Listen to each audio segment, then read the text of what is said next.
So this is the demo session 3, and today we are going to discuss the chapter number 3, that is the domain-driven design.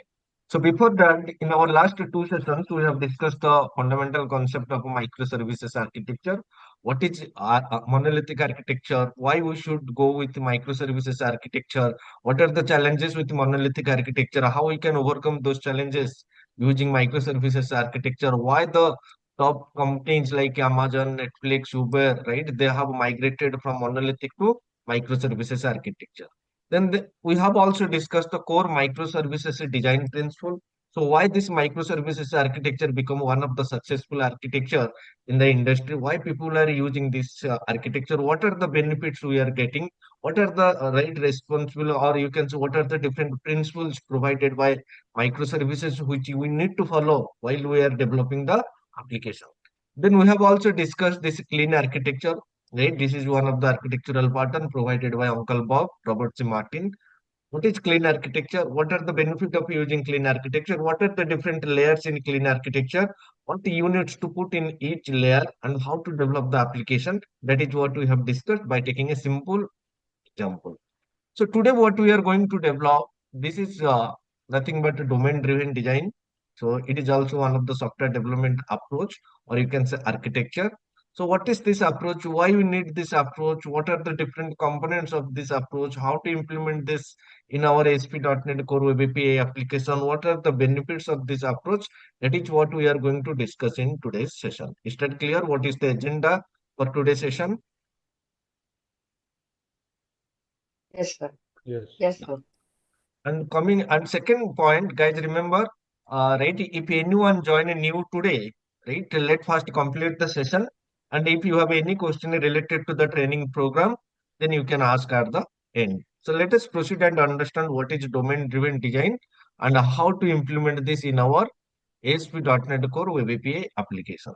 See, so guys, remember whenever we are developing any application or project, so for whom we are developing the project? For the client only. So sometimes it is going to be a right, what I can say, client based project, or you can say product based project, right? But at the end, client is going to consume the application.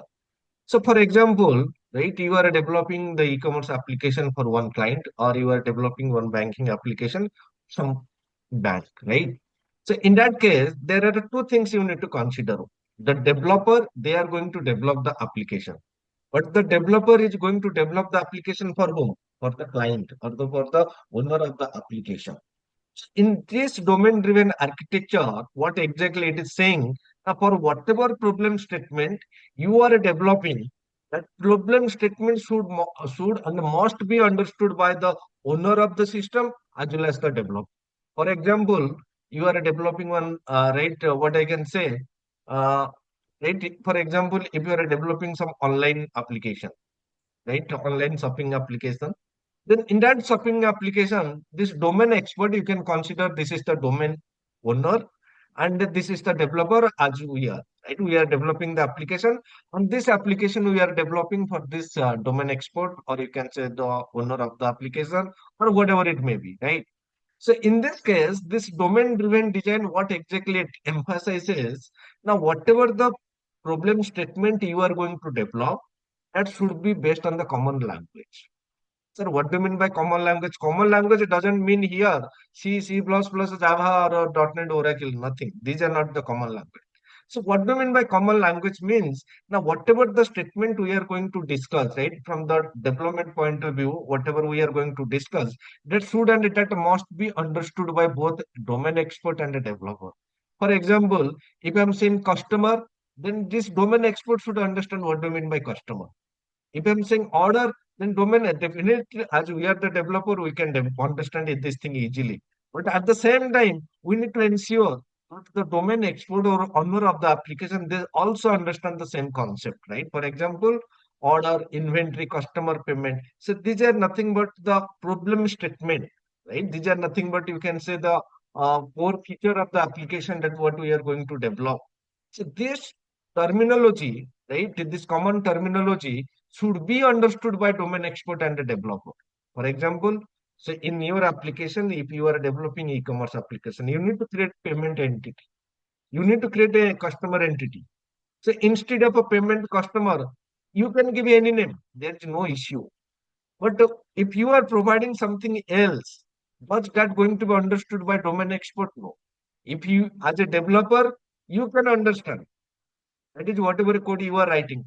But if you are writing something, right, which is not related to the real world, right? Real world means the day-to-day life, whatever we are right coming across. That is not going to be understood by domain expert. So this domain-driven design, what exactly it is saying, that whatever problem statement for which you are developing the software, that problem statement should and must be understood by the domain expert and the developer. So for that purpose, what you need to do, you need to use a common language. So in this case, right, in previous example, what we have discussed, right, clean architecture. We are dividing the application into four major components. In domain-driven design, the same right architecture is going to be here, but here the more emphasis on the domain layer. So in the domain layer, whatever the entities, whatever the value object, whatever the aggregate, whatever the event service, right, we are going to develop, that should and that must be understood by domain expert and a developer. So here, these are the, right, what I can say, common language terminology, which must be understood by domain expert and the developer. If you take another banking example, let's assume this is the bank manager who is managing the bank, and you are the developer, right? And this is a bank management system. In this case, whatever the entities you define, whatever the method you define, that method and entities should and must be understood by the domain manager. For example, if you are creating any entity called account, it is going to be understood by the account manager. If you are creating some entity called a transaction payment, credit, debit, that is going to be understood by the domain expert or the bank manager. For example, you are defining one method for calculating the interest, set that interest calculation. So that should be understood by the domain manager. So the point that what you need to remember is in domain-driven design, you are going to give more focus to the domain layer, whatever the core logic, right? Core logic means core business entities, core rules, core validations. They should and they must be kept inside the domain layer only. So that if you put all these things within the domain layer, then you have to put all these things according to the in the real time. Real time means whatever the real time objects we are doing in our day-to-day life. Accordingly, you need to define that domain layer or domain entities, domain model, right? So that it should be understood by the domain expert as well as the developer. Clear? Clear or not? Yes. Right? Yes, sir. So this is theoretical, right? But now we will go into more technical, right, detail. So what is a domain-driven architecture? So domain-driven architecture is a approach structuring or developing the software so that the domain, right? Domain, guys, remember domain means the business problem. Domain means the area for which you are developing the problem or the area what you are going to solve should be placed at the center of your design. In DDD, we first develop a conceptual model of our business, capturing all the important object rules and behavior. So basically, whenever you are going to design the software, so first of all, you need to define what is your problem statement. For what problem this software is going to solve, right? Whatever your problem statement for which you are developing this software. And then you need to define what are the important objects, what are the important rules, whatever the important validations. This object rules validations, right? That what you need to keep inside the domain model, and that domain model is going to be the centralized model, or you can say it is going to be placed at the center. So what are the important components that what you are going to put inside the domain model? See, so within the domain model, you have put the entity or model, which you any our right, that is customer, payment, order. So these are nothing but entities. So there is something called value object. Can anybody tell me what do you mean by value object?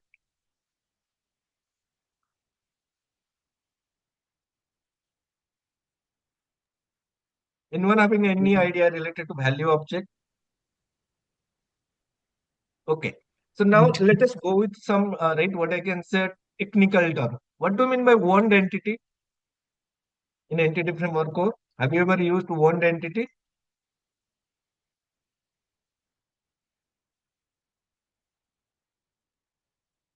Guys, see, Value object are means what? See, entity, whenever I'm saying entity, it is having its own identity. So how you can identify? Now based on the primary key. So whenever I'm saying entities means what? Now these are the classes or these are the database table for which there is a primary column, there is a identity column based on which we can identify the entity. For example, order ID, customer ID, payment ID. So value object means what? Now these are also going to be classes in your application. These are also going to be classes in your application, but they don't exist independently, but they don't exist independently. For example, I'm going to create one entity called customer, another entity called address. But in this case, address is not going to be my entity. It is going to be a owned entity that is going to be owned by the customer. So in my application, I'm going to have two classes. One is for customer, another one is for address. But in the database, it is going to have only one table, that is the customer table, which is going to contain not only the customer related properties but also the address related properties. So whenever you create one entity without identity, then that entity is said to be a value object, and a value object can never exist independently. They are going to be created, or they are going to be used as part of other entity. For example, I create one address value entity, value object. That address value object I can store as part of the customer when customer in, right? I'm taking the customer information. Similarly, right, whenever I'm creating one order, so in the order entity, right, I can also use this value object as a independent, right? I can use this value object also. Why? Now, whenever I'm placing the order, what is the shipping address? That's what I can take, and that shipping address we can also store there. But that shipping address, I'm not going to create as a separate entity, but rather than what is the order, as part of the order, I can place. If this is not clear at this moment, I will give one example to understand this concept, right? Whatever example we are going to discuss, that example is going to include entities, value object, and aggregates. So what do you mean by aggregates? It is some Aggregate properties of the entity, sorry, properties and some characteristics of that entity. the properties and characteristics of that entity means what?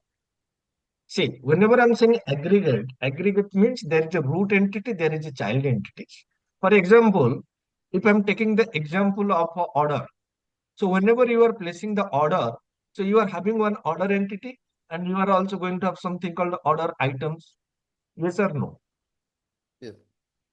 So in that case, order is going to be your main entity, and the order items, this that is nothing but going to be your child entity, or you can say list of right order items that belongs to the order entity. So in that case, what is happening now? In that case, if you want to modify the order item entity, you cannot directly go to the order item. You have to go via the order. So that is nothing but aggregate. Aggregate means there should be a child entity and multiple related entities. Similarly, domain event, that is in this example, I'm not going to use domain event. For that purpose, you need to implement asynchronous programming, that is the event-based communication. So for timing, just remember any event-based communication. For example, order is placed. Once the order is placed, whatever the right things you need to execute behind the scene, right? Sending the order confirmation email, updating the product quantities. So that is nothing but you can implement using domain events. Domain service means what? Now, guys, remember, if you are creating one entity, if you need some validation related to that particular entity, then you can put that validation within that entity. So what happens? Sometimes for validating the data, one entity is not more than sufficient. So you need multiple entities. For example, while I'm placing the order, I need to ensure the customer ID should exist and the order items, at least one order items is going to be there. So here two things I need to compare: customer data as well as the list of order item. So these are nothing but related to two different entities. So for that purpose, you can do this validation either in the application layer, or if you want, you can do the validation in the domain layer by creating domain services. Clear?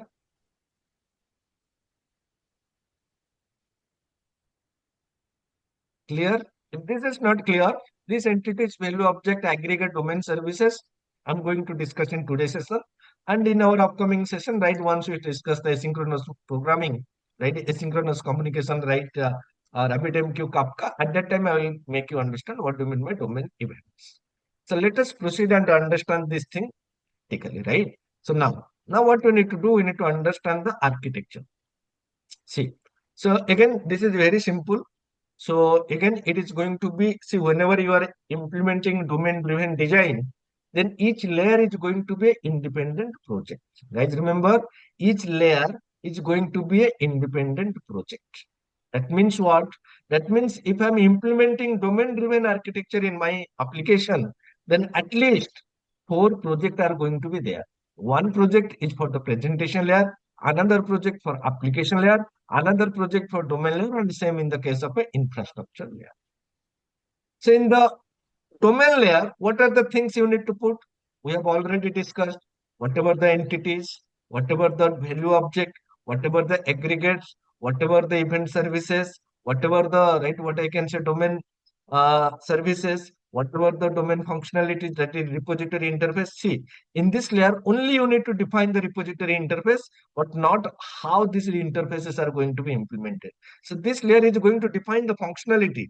How that functionality is going to be implemented, that is going to be defined by the infrastructure layer. So in the domain layer, you mostly going to define entities, value object, aggregates, repository interface, domain services, domain events, all these things you need to define.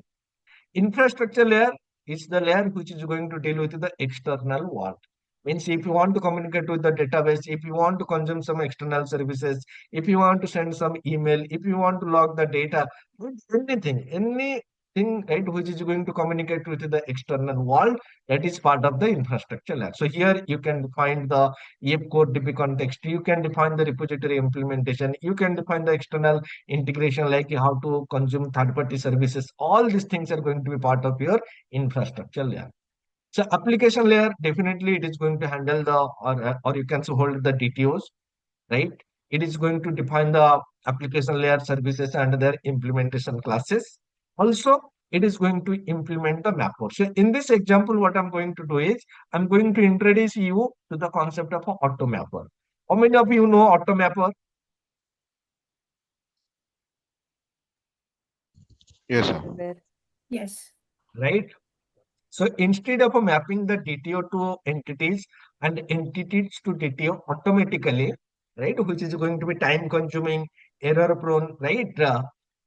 What we can do is we can take the help of AutoMapper, which will map these things automatically for us. So automatically we will map the entities properties, right, to details properties, as well as from details properties to entities properties. That is AutoMapper we are going to use, and that AutoMapper we will use in the application layer. Then the next layer is the presentation layer, and it is only going to hold the controller. Controller means it is the API endpoints, which is going to be consumed by the external world. So whatever the data the client needs to send, they needs to send the data by help of the DTOs, and whatever the data the controller will return, that is also going to be written by the DTO. Any DTO related validation you can put inside the controller. Application related validation you can put here. Some domain related validation you can put in the domain layer, or right, if you don't want that validation as part of the domain layer, it is also possible. You can put inside the application layer. That is also acceptable. So this is the architecture of our domain entities. Clear? Sir, here in the domain layer, we have the domain services, right? What exactly, what type of classes it comes under these domain services? Yes. For example, you are going to place one order, right? So for placing the order, you need some validation that the customer should exist, and that is to the number of order items within that order must be greater than one. So these two validations, right? You can create a service in this layer, and you can create one method.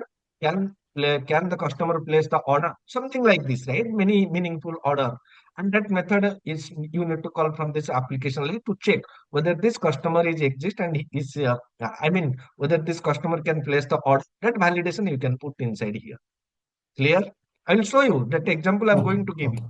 See, definitely this domain services is not required. So what I'm saying, this is not mandatory. If you want, you can put that logic within your application layer. If you want, you can also move that logic to your domain layer. That is also possible.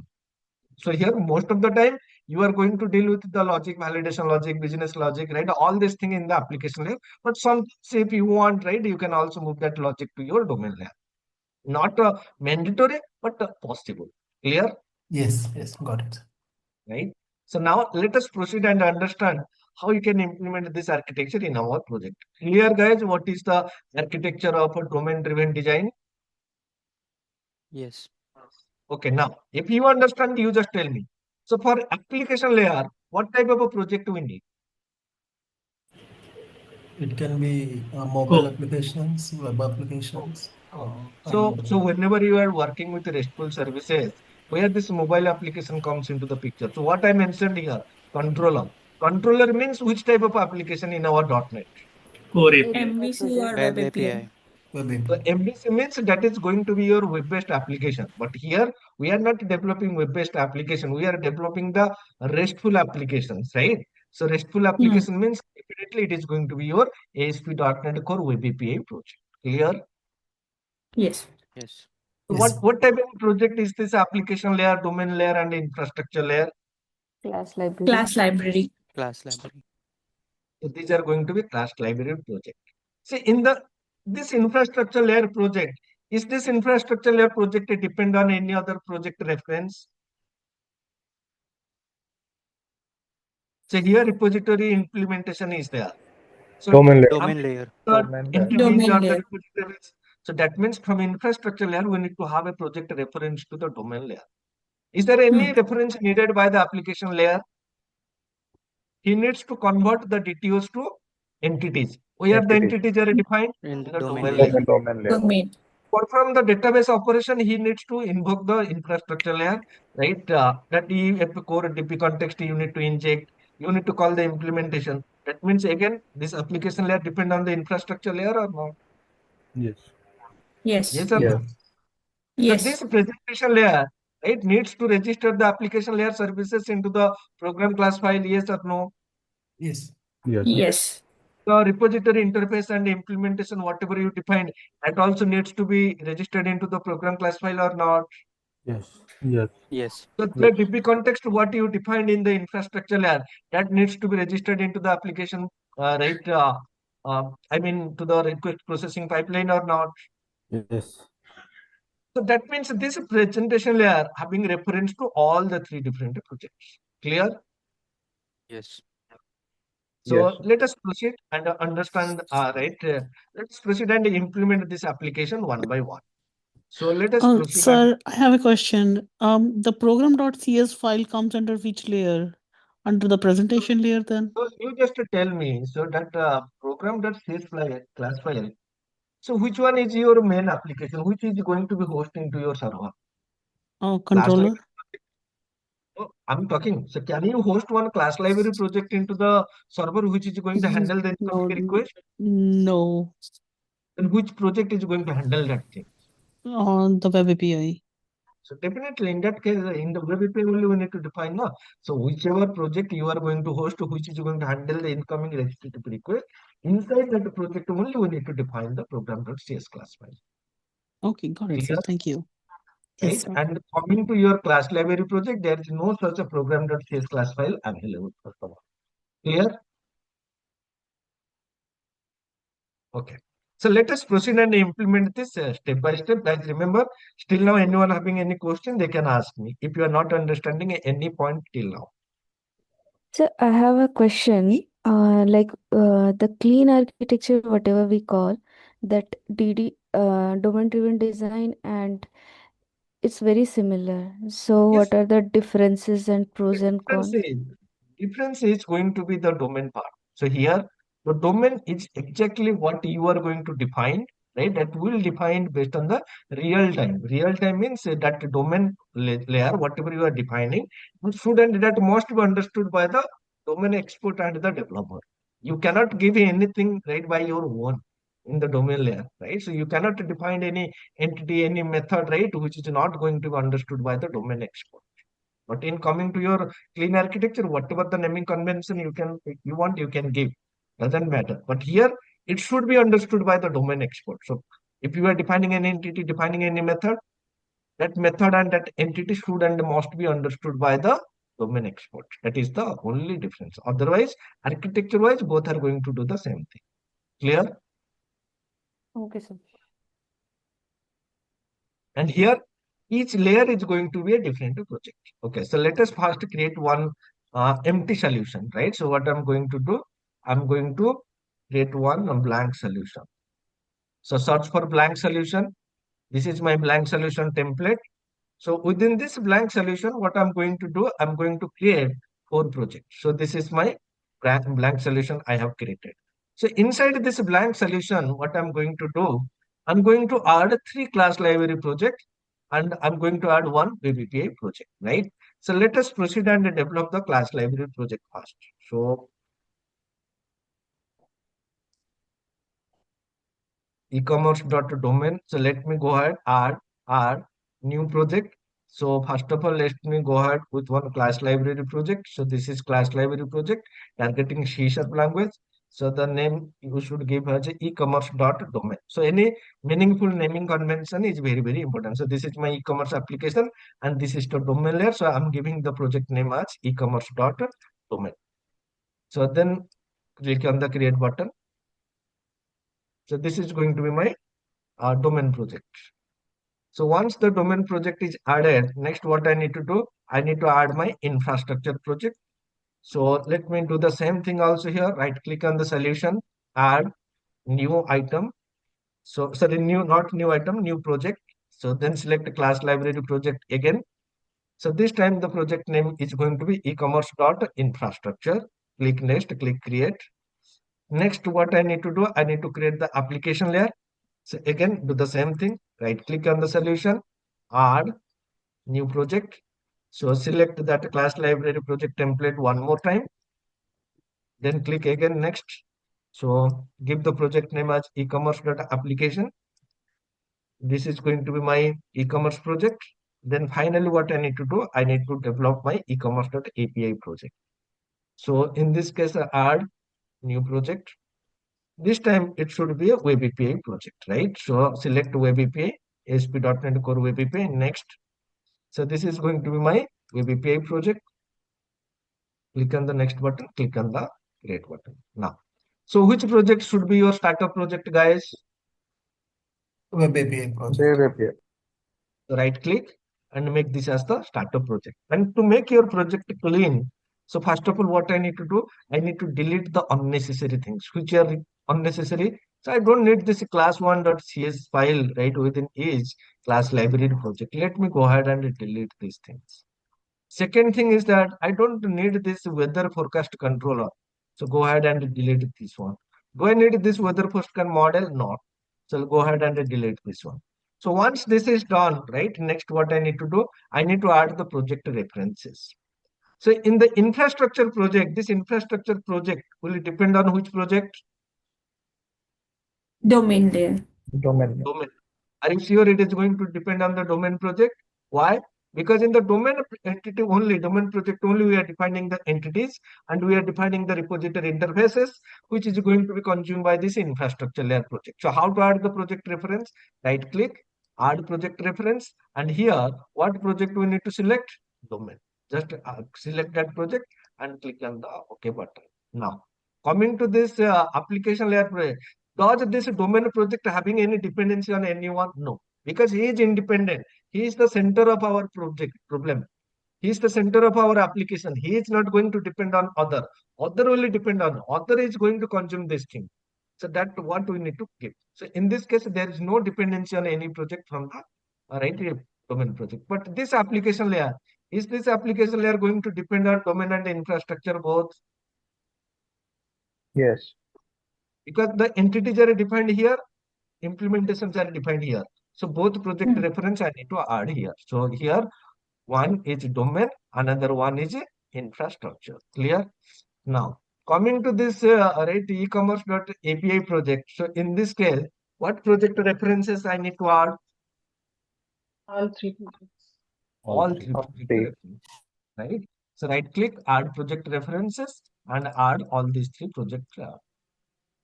Clear? So this is our project, what I can say, references we have provided. Now what I need to do, I need to define the entities first. First of all, we need to start with the domain project.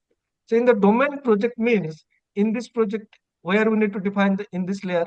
So in this layer, while I'm defining the entities, right, as I'm going to use entity framework code or first approach, do I need to define some properties or attribute which is going to be provided by entity framework code, like the column attribute, index attribute, like the key attribute? So those attribute I'm going to define on the entity itself. So these attributes are provided by the entity framework core. Then do I need to install that package? Yes. Yes.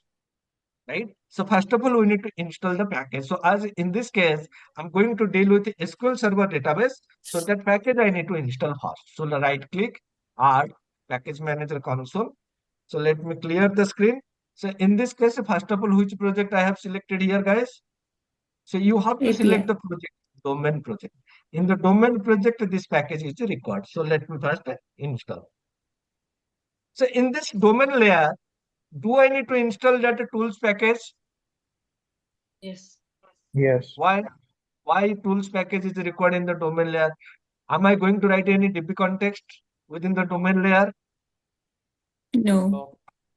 Then why the tools package? So in whichever project you want to generate the migration file, in that project only you need to install that package. So in this project, as I'm not going to generate any migration file, so no need to require that tools package. Clear? Why I'm not installing in this domain layer? Yes. Yes. It's very good. Now, so what I'm going to do is inside this project, I'm going to define my domain services, domain repositories, and domain entities. So for these three things, I'm going to define first of all three folders, right? Where in the domain project. So let me go ahead and create a folder called entities. Within the entities folder, all our entities I'm going to define. So within this entities, now I'm going to define the what I can say entities which are having the identity. I'm going to define the value object without identity. I'm going to define the aggregate. Aggregate means that the root entity and the child entity. So let us start with the product entity. So basically, what application I'm going to develop? I'm going to develop one e-commerce application, not the complete e-commerce application what we are going to develop in our microservices.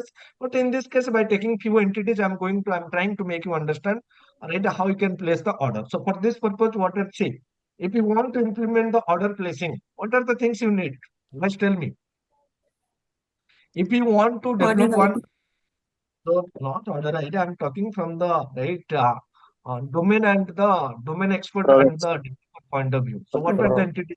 Okay. First, the product entity needs to be defined. Yes Yes. or no?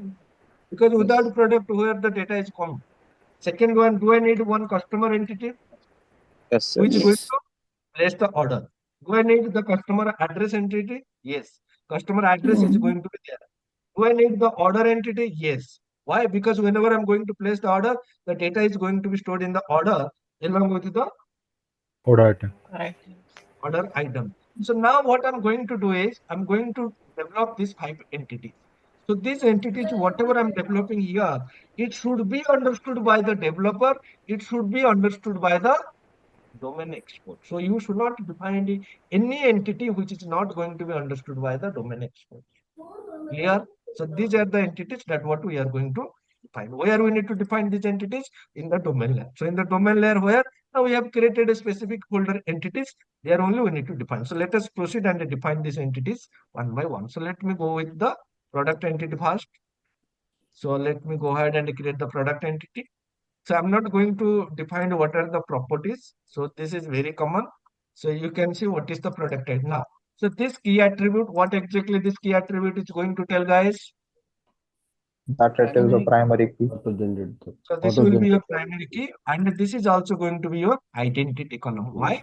Because of this integer data type. If you do not specify this thing, then also it is going to be primary key. But if you specify, it is a good programming practice that you are explicitly specifying. Now, It so cannot this be duplicated. sorry.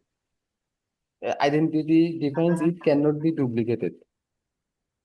See, identity is not meant for cannot be duplicated. Identity is meant for generating that value automatically. Key, whatever attribute we defined primary key, that will mark the column as a primary unique. So you have to remember the functionality are completely different. Identity means it is going to generate the column value automatically, which you can turn on and which you can turn off. Turn off and turn on means what? Now you created the column with identity. Later on, right, what you can see, you can make that column off, right? You can make that column off. But this key is going to make the right column as a primary key. How? Right, unique. How? Because internally it is going to create one clustered index. And the clustered index will ensure that no column values are going to be duplicated. So that is again a very different story altogether. What is a cluster index? What is non-cluster index, right? When to create a cluster index, where the data is going to be stored in the case of a cluster index, where the data is going to be created in the case of a non-clustered index. Non-clustered index is going to enforce uniqueness, yes or no? Why no? Then for that, how we can ensure? So non-clustered index with unique, right? So many things are going to be there.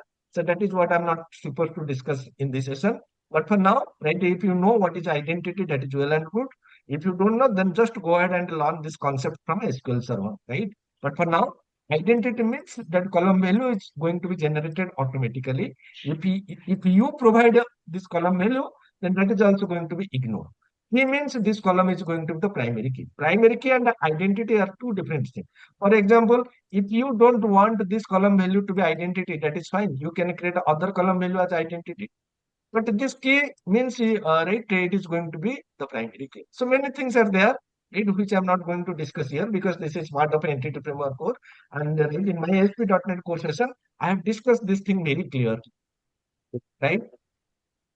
Now, this is my name property. I'm applying that name is going to be required field. Required field means what? Now it is going to be created as a not null column. And the maximum 200 characters are going to be accepted by this column. Price, it is going to, I have applied that column attribute. So price means what? That the data type is going to be decimal comma 2.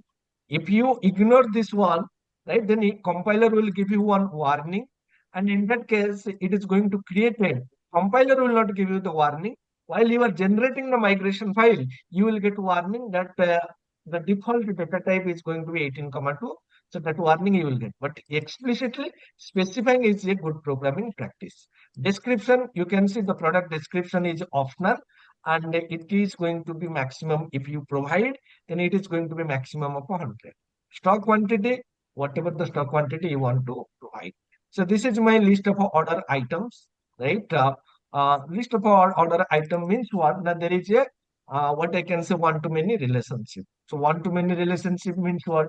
Now this product ID can exist multiple times within the order items table. So I hope you guys are know how to maintain relationship in the HP, right, using entity framework code. So this is my product entity constructor. This is required for the right EF core DB context. Why? Because here I am providing explicitly constructor, right?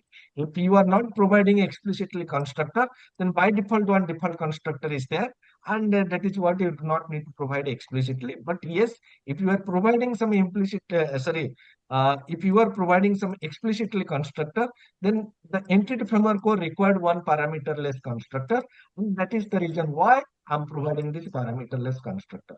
So what is this product entity is going to, this constructor is going to do? It is going to take this name, price, description, stock quantity, and it is going to create a product entity. So new product entity, it is going to create here. And then this is the change price column, right? For example, right, some price is being changed, right? Then you can update by calling this change price column. Reduce stock means what? Now, for example, right, one order is placed. Right, once one order is placed, then what you need to do? You need to call this right reduce stock rate method by passing the quantity of what you want to reduce. Because once the order is placed, I want to call this method. Suppose one product is you uploaded and currently its price is 100. Later on, you want to change that price to 200. Then what you need to do? You need to call this method. Clear? Yes. Right? Sir, So this is one nothing question. but your event method, event services. And these methods, right, that belongs to this entity, particular entity, I can define here, right? There is no issue. If you don't like this one, you can create a separate method, no issue. I mean, separate class with this method. But yes, if the methods are belongs to, right, right, on a single entity, it is better to put that those method within your, right, what I can say product entity. Clear? Yes. Sir, one question. Yes, please. Uh, if we are going with Fluent validation, then how it works at the time of migration? First of all, you just tell me what is the meaning of a fluent validation? Fluent validation is basically going to validate the data, right? But fluent Right. validation, what you are implementing, that is nothing but validation at the controller level. Validation at the controller level, for example, currently we are using data annotation. In the DTO, we are applying some data annotation. So that data annotation validation, DTO validation, you need to handle where? You need to handle at controller level.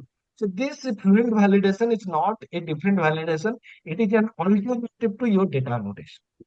Yes, it can give you the validation in a better manner, but even this validation are specific to validate the incoming data. For example, right, these things, whatever we are writing here, these things you can define within the fluent validation that if the customer providing the price, then it should not be less than or equals to 0.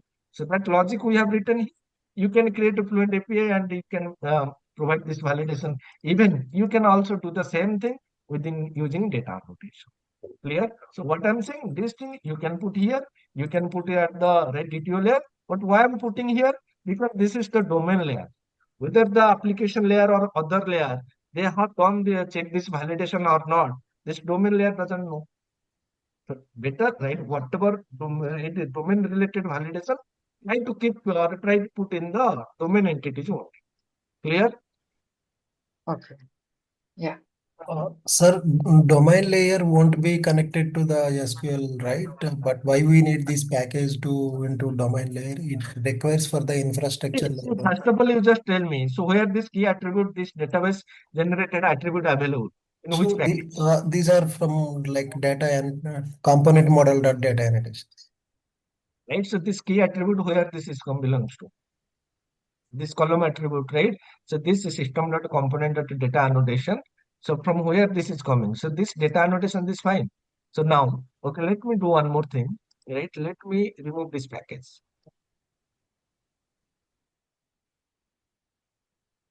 Okay. So I have removed that package. Okay. So now what I'm going to do, I'm going to introduce this customer entity. Clear?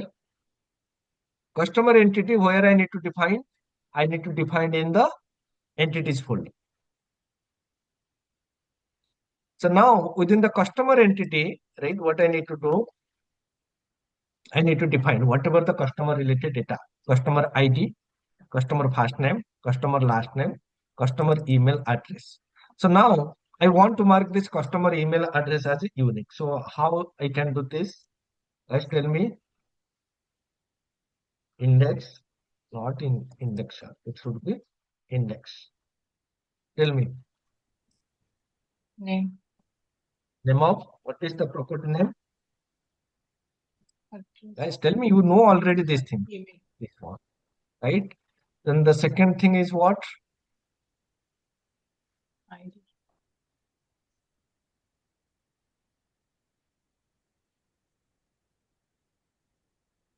Name of. Then what is that? Again, the same parameter.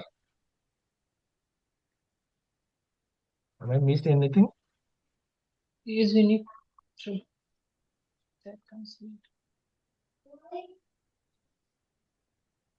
Need to What give is the that? Not name.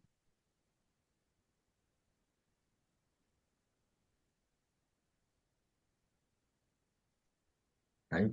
Not type. What is it? Even I forgot the syntax. Type of. Index attribute. And to this index attribute, we need to specify. Right? Okay, let me go to the definition.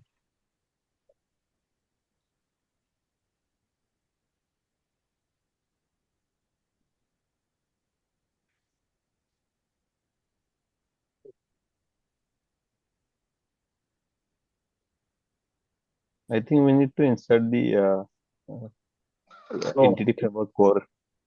right, even I just forgot the syntax, okay, no issue. So let me go to my ASP.NET Core entity because this is the reason, right? I generally forgot the right? Where's this index attribute?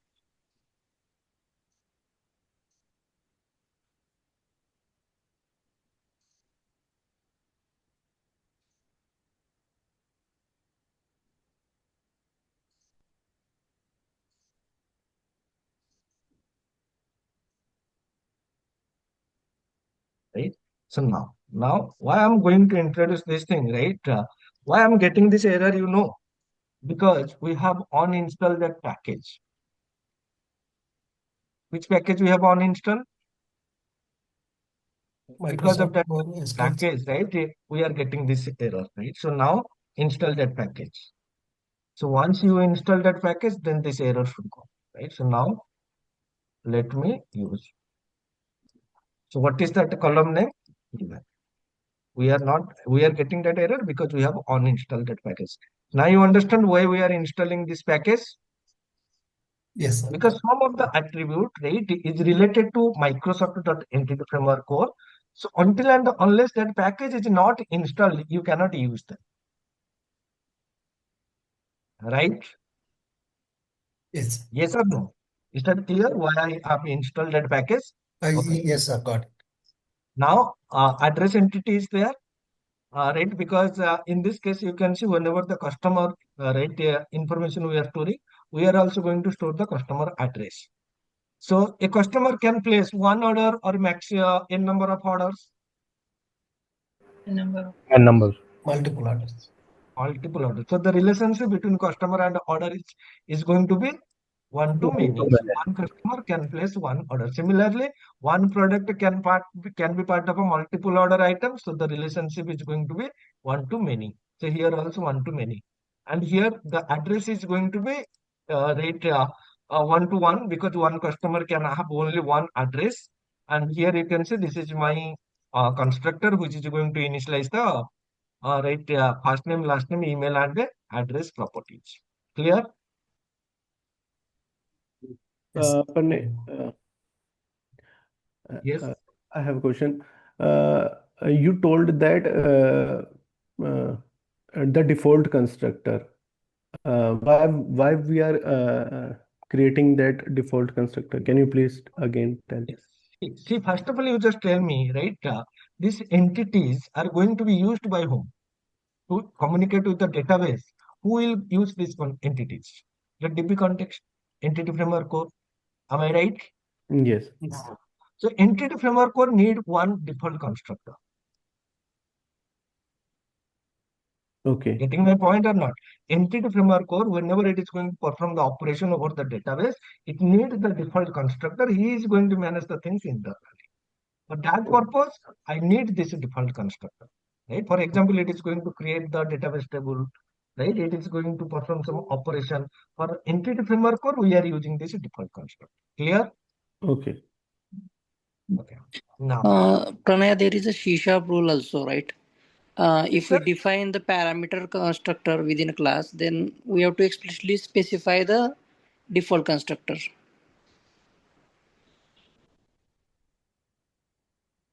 That is what I'm doing here. Explicitly, I'm specifying the default constructor. Yeah, that's what I am telling. See, Sir, no. It's not the question. question. The question is, what is the use of this default constructor? Right? If you are providing any explicitly constructor, no default constructor will be provided by the controller.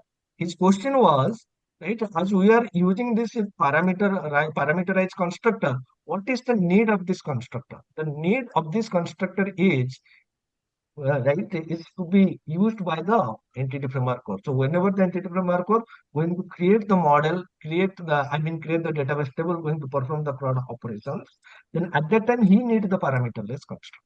So that is the reason why, right, as we are explicitly providing, this is what we are providing explicitly also. If you do not provide this one, then no need to provide this one. Why? Now, if I am not providing any explicitly constructor, then automatically that default constructor will be provided by the controller. You do not need to define that explicitly. Clear? Sir, one more question. Why we need to make it as a private constructor, as a private keyword in the default constructor? Because I don't want this constructor, from outside the world, nobody should create the object without parameter.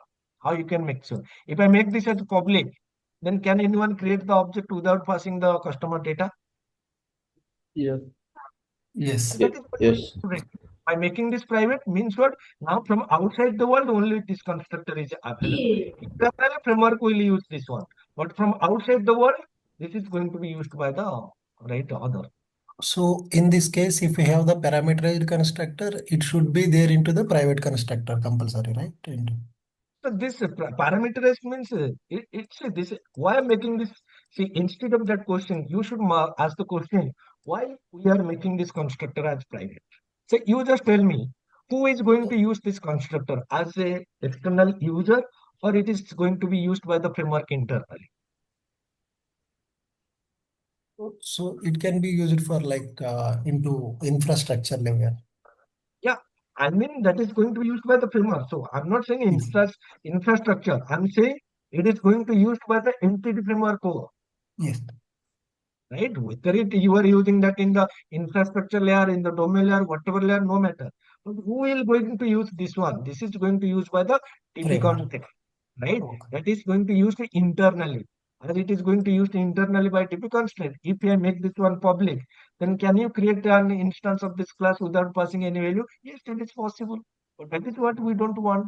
So what we want, if anyone wants to create an instance of this customer, he has to provide this information. And that is what possible because of this customer. Clear? Yeah, got it. But Pranay, the default constructor is created by default. So But I think your basic is not clear.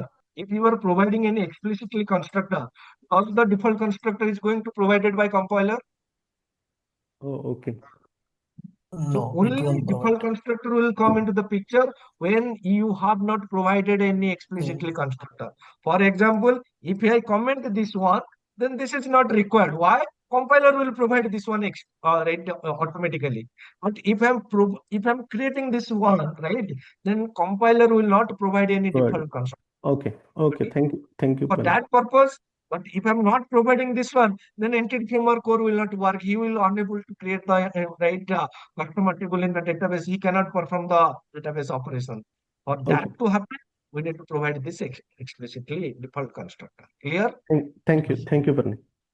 Right. So basic is important, right? So this is going to be our customer entity. Next, what I need to do, I need to create the address entity. And this address entity, so guys, remember this product entity, this is going to be an entity. Why? It is having the identity, or you can say primary key column. This is also going to have the primary key column. Now what I'm going to do is I'm going to create the address entity, but this is not going to be an entity, rather than you can call this as a value object. Value object means what? Now it doesn't, it will not create any table in the database, but it will use as part of a other entity, right? So in this case, what I mentioned here, I mark this entity as one entity. So one entity means what? Now the one entity means it will be an entity within our application, but it will not be created as a table in the database, even though you use this reference from others, right? For example, from the customer entity, I'm applying this address as a right reference type. So if you do not mark this one, then what will happen? Now it will try to create a table for the address in the database, which I don't want. So in this case, by marking this entity as one, what will happen? Now when it is going to create the customer table in the database, now whatever properties you defined within the address entity, like this city, state, country, state, zip code, all these things are going to be created as column in the customer table. Clear? Yes. Yes, So sir. this will not be a table in the database. In our application, it is an entity, the way we are creating the entity. But this entity's properties are going to be created as part of the customer entity. Hello, Clear? sir. Yes. Yeah. Please, sir, could you come again with that explanation you just gave now? Okay. The object, So first the of all, value object. value object means what? First of all, you need to understand the object which don't have any identity. The object which don't have any identity means what? By taking a unique value, you cannot identify. For example, customer. Based on the customer ID, I can identify this is a unique customer. Based on the product ID, I can identify this is a unique product ID. But in this case, is there any identity column which will uniquely identify any address? No, no, So this is no. nothing but value object. Value object means it doesn't have any identity. Now what is the importance or what is the use of this value object? Now this value object are going to be used by other objects. So in this case, customer, here I'm creating this address property. So now in the database, it will not only create this address, ID, first name, last name, email, but for this address, right? It is also going to include street, city, state, postal code, country as the properties in that table also. So here you can access those entity properties independently using customer entity, using address entity, but in the database, it is going to be a single entity, customer entity, which also includes the address related properties. Clear? Okay, clear, sir. Yes, sir. So now again, the same thing I'm doing here, right? And I'm not expecting any question why we are having this private constructor, default constructor, and why this is right, this parameterized constructor. The same concept, right? So next one is the order, which is going to be aggregate entity. Aggregate means it is going to store the root entity as well as the child entities, right? So let me go ahead and create this one. So root entity and the child entities and the related right domain layer validations. So that is what I need to put. So here ID, this is my customer ID, and this is my order date. And here you can say I'm creating the shipping address. Now in customer table, all the address properties are going to be there. And in the order table, again, those address properties will be stored here or not. Why? Because address is a one entity. It doesn't have any one identity. Other people, they can use this one. So while you are placing the order, so whatever the address you are taking or which address you want to, right, what I can say, ship the order, that shipping address you can take. And for each order, for a single customer, that shipping address might be different. Sometimes it can give the office address, sometimes it can give the home address, sometimes it can give its friend's address. So whatever, wherever address, in whichever address he wants to ship the order, that order information we are taking here. Clear? Yeah. Right? This is my total amount. This is my customer entity. And guys, remember this navigation property is required because in this case, this customer ID is going to be my which key, guys? This customer ID is going to be the Foreign key. foreign key. And for implementing the foreign key, you need the navigation property.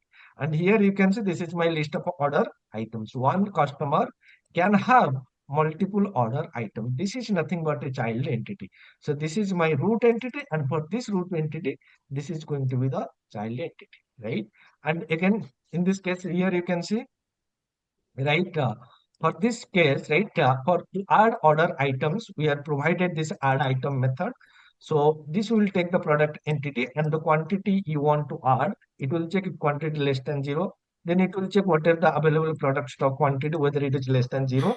See, this logic at this validation you can implement in the application layer. But whenever you are following the strict domain-driven design, the domain-related validation needs to be put inside the domain layer only. So that is the reason why, right, this add item validation logic I'm keeping in the order entity. Then what I need to choose, what I need to check, now whatever the product you provided, whether it is already exist. If it is already exist, then increase the quantity by 1. Otherwise, add that item to the items collection, what we defined here, right? And this is going to be my, right, what I can say, uh, calculate amount method. This calculate amount to total amount is basically going to calculate the total amount. So whatever all items you provided, right, that sum it is going to calculate based on the unit price and the quantity. So this is going to give me the total quantity. Clear? Clear or not? Yeah, clear, sir. Right? And then finally, right, whatever the, right, what I can say, here you can see this is existing product. And here, if you go to the definition, right, you can see, where is the definition? Okay, so it is existing entity, and here you can say reduce stock. So if you go to the definition, it is going to reduce the stock by 1. So which responsibility of reducing the stock? That is the responsibility of the product entity. So here it is calling that product dot reduce stock. So clear separation, and after the end, it is right calculating the total amount. So each time, right, you add one item, So it is just calling that total amount, so that the total amount is being calculated one by one, right? Every time you add a product, it is going to calculate the total amount. So this is how it will work, right? I will also show you this thing practically once I run the application. But here what I'm doing, I'm providing the logic to add the items, individual item to this items collection and to calculate the total item after adding one item. Clear? Yes, sir. Sir, I have one question, sir. Like out of the 4 entities that you have created, address is the value object, correct? Exactly. And what about the aggregates, sir? Which the Aggregate, aggregate Order. this is the aggregate because it is not only containing the root entity, but it also containing the child entities. Whenever you are going to create one order, not only the order data, but also the list of order item you need to pass. So here it is not only containing the order information, but also it is containing the order items. Yes or no? So whenever there is a root entity and the child entities, that is nothing but aggregate. So in this case, this order is going to be your aggregate. Okay, got it. Right? The last entity, it is going to be order item. So which is part of your aggregate. So let me go ahead and create the order item as well. So here you can see this is my order item. So order ID, product ID, right? Someone asked yesterday, sir, can we store the product name and the price? Yes, you can store. That is the recommended approach because if the product name and price is changed, still whatever the product name and price at the time of order, that's what we are going to keep. So here product name, product price, and how many quantities the user is order, right? And then this is my, this order ID is required because here I want to create this order ID as a primary key column, right? And here this order ID and product ID combination I want to create as a composite key. So you know what you mean by composite primary key? Can anybody tell me what you mean by composite primary key? It's a combination uniquely identified. The combination. The combination, right? So whenever I'm creating one order and product ID, that combination should always going to be unique, right? That's what we can achieve by creating a composite primary key based on the product ID and the order ID. So this is my constructor, and here you can say this increase quantity method we have defined here, and so that quantity column whatever available here, that will be increased by 1, which we are calling from our add item method. So here you can see if the item is already added, we are just increasing the quantity, otherwise we are adding that column. So, and here guys, remember, responsibility is clearly defined. If you want to reduce the stock, it is the responsibility of the product entity. So just call this reduce stock quantity. If you are going to increase the quantity, it is the responsibility of the order item. So here you need to call this order item method. Adding that entity, find here. Calculating that total amount, you cannot calculate here. It is containing the independent element. This order entity contain all the list of items. So calculation is going to be done here. So basically, you have to define the clear functionality, right? What functionality needs to be done, that needs to be defined in each entity.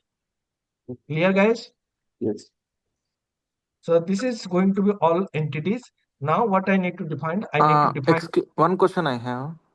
Yes, So, please. what is the use of like value object? I mean, why can't we have it in like customer class itself, that address directly defined?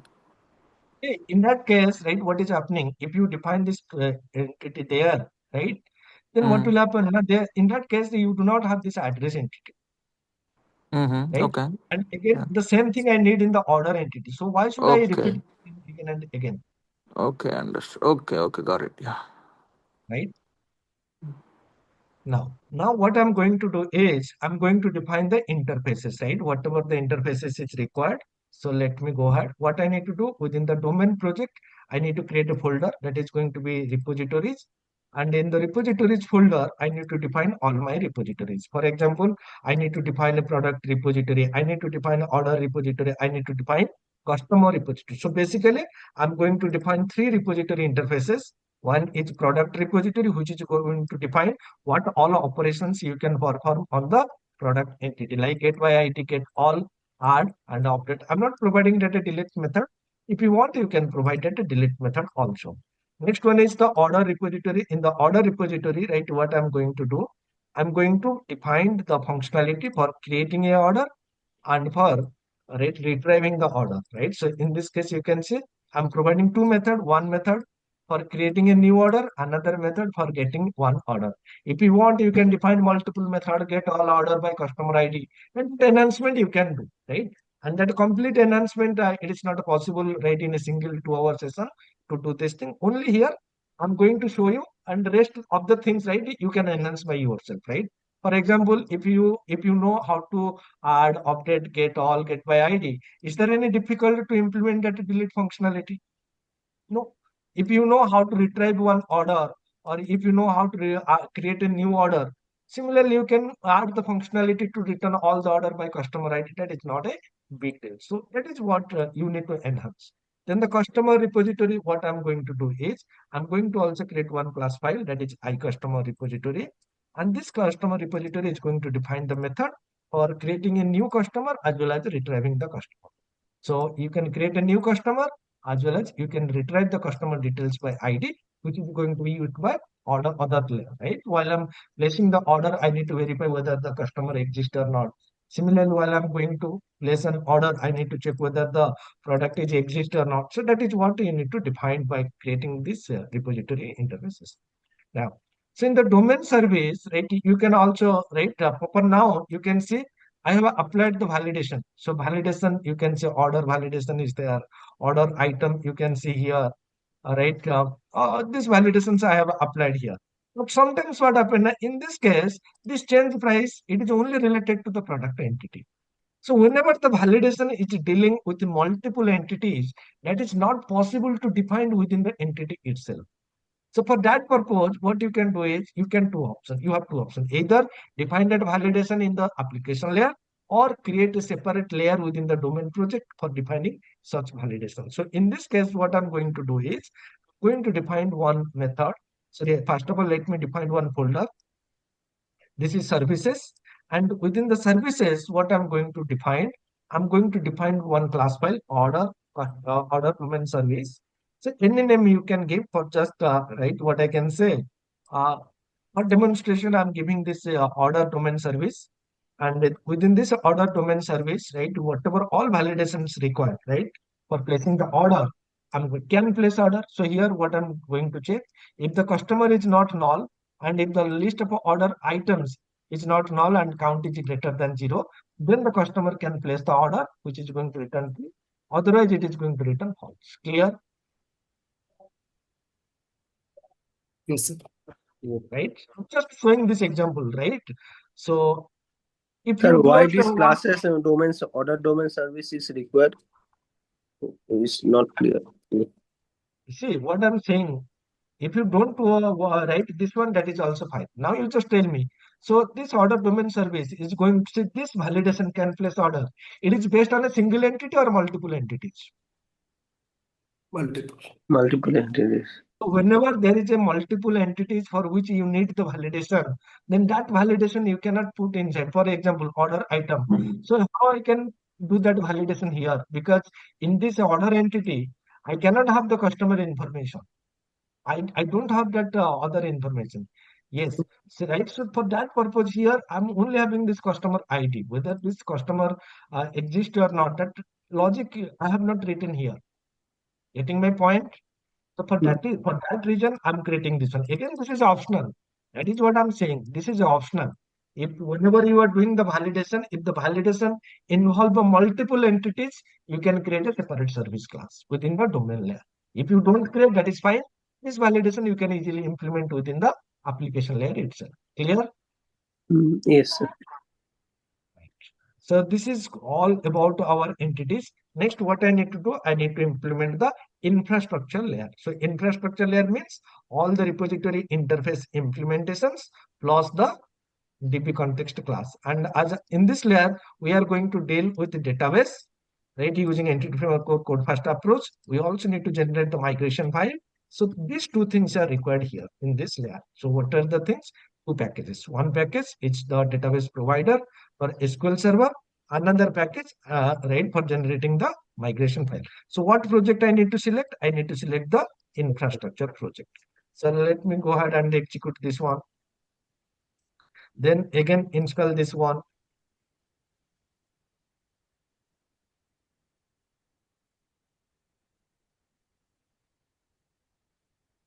Okay.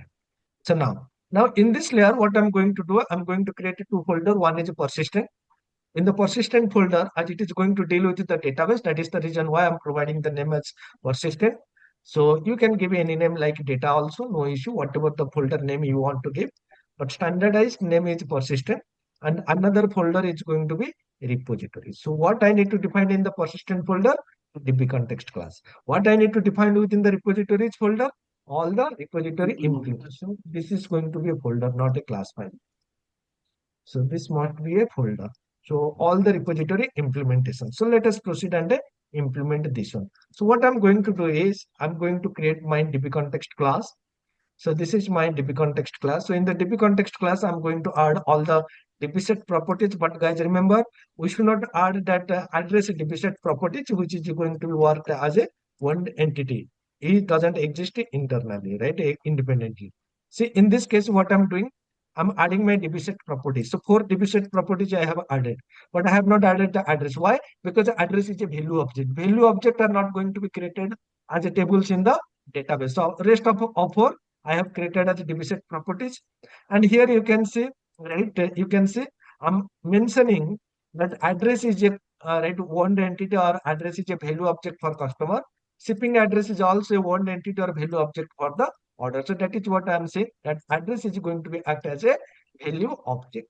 Second thing, if you see order item entity, so by default it will look for the primary key column with the name ID or order item ID. Is there any ID or order item ID column exist in this entity? No.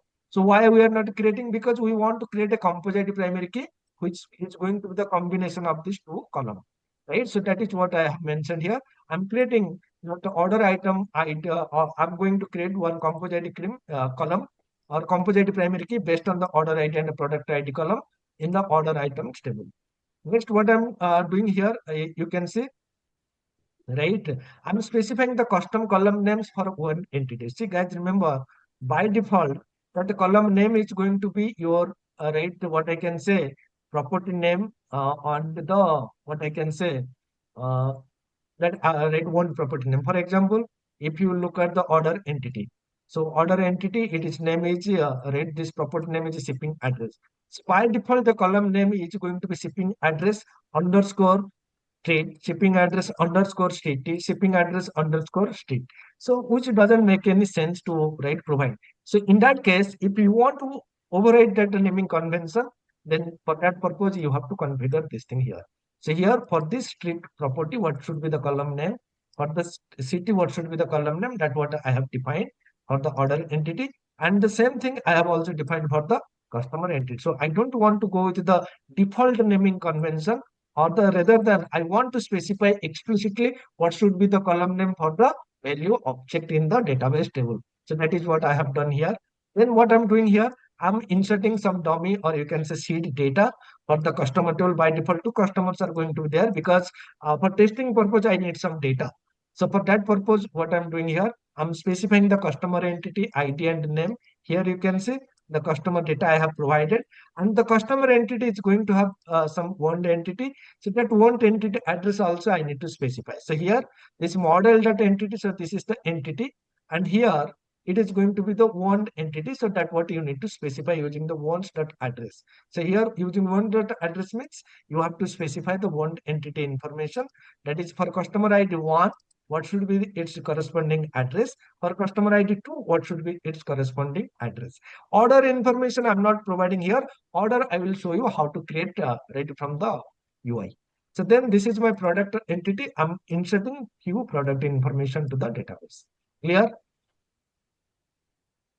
Sir, in the main entity, customer entity, we can provide the data of the address entity. No, why you can't provide? Because in the order entity, this is street, city, state, postal code, they are not exist. Is this properties exist here? Okay. Oh, okay. It will exist dynamic runtime. Right? So that property does not exist, so you cannot directly use. So here you need to explicitly specify. And here I'm providing this city, state, postal code, country, all this thing explicitly. Why? Because that property name we have changed. See, if you do not write like this, then what will be the problem? Now the default column name will come into the picture. But this default column name we have override. So that is the reason why explicitly we are specifying what is the column name and what property to be included. So this is going to be my DB context class. Next, what I need to do, I need to create my repository classes. So let me go ahead and quickly create my repository classes. One is for the product repository, order repository, and customer repository. And these repository classes are going to deal with the database, right? With the database means, so here you need to inject a DB context instance. Using that DB context instance, you can add a new product, and then you need to call the step changes, right? Products, but here you can also make use of as no tracking. So why as no tracking? Because it is going to give you better performance, right? So this is also going to be my find by ID method, right? And this is going to be the update method. So do I need to explain what these methods are doing? Do any explanation needed by you guys? No, not Because this is a very simple thing, right? And we should not keep more focus on these things because you already know these things. Next one is the order repository. Order repository means it is going to deal with the order table as well as with the order items table. But order items table you do not need to explicitly use because that is going to be a right aggregate entity, right? So here I'm injecting the DB context. I'm adding that order, calling the step changes. In this case, not only it will add the order entity, but the related order items are also going to be added. So here, while I'm fetching the data, I'm fetching the order information.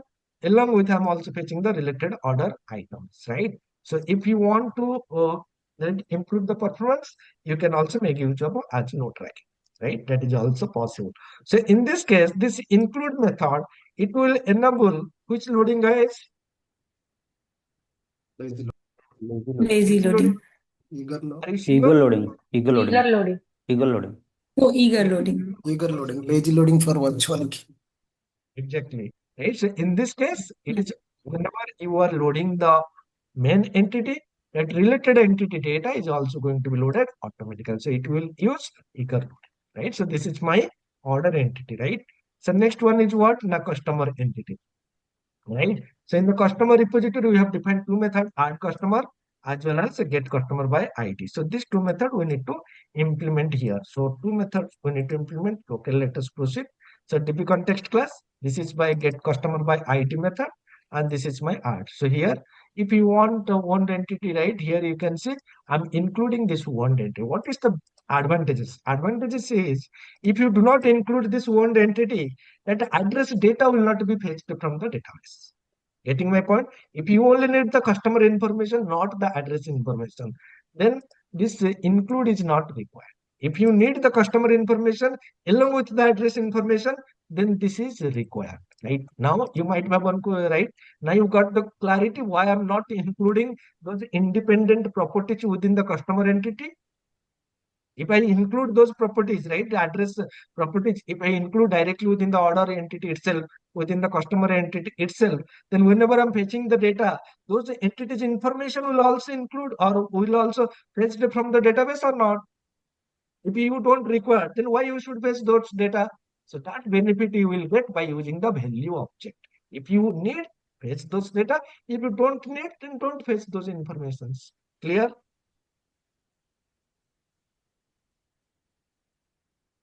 Yes or no? Yes. Yes, sir. Yes. For example, if you don't include this one, then it is only going to return the customer data.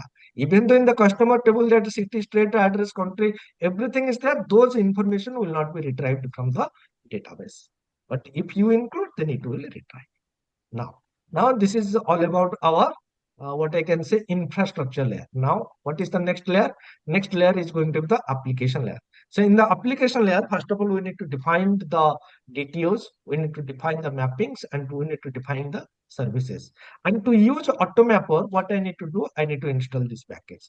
This package is not only install the dependency injection, but also it will install the AutoMapper related packages. I mean, this is having a dependency on AutoMapper, so it is also going to right install the packages, right? So let me go ahead. Okay, let me open this one, tools. package manager console. So let me install this one.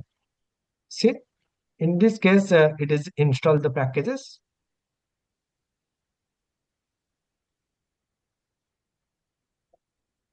Where it installed? Okay, so what mistake we have done, guys? We have not select the appropriate project, right? So in that case, what I need to do, first of all, we have to remove that package, right? So we have to remove that AutoMapper package from here because this is not required.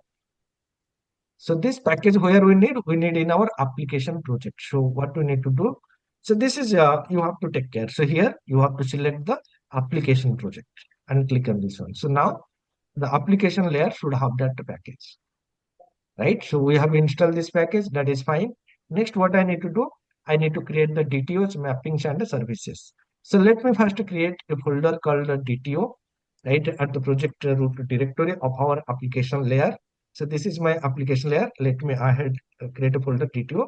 So this DTO folder is going to contain all our DTOs.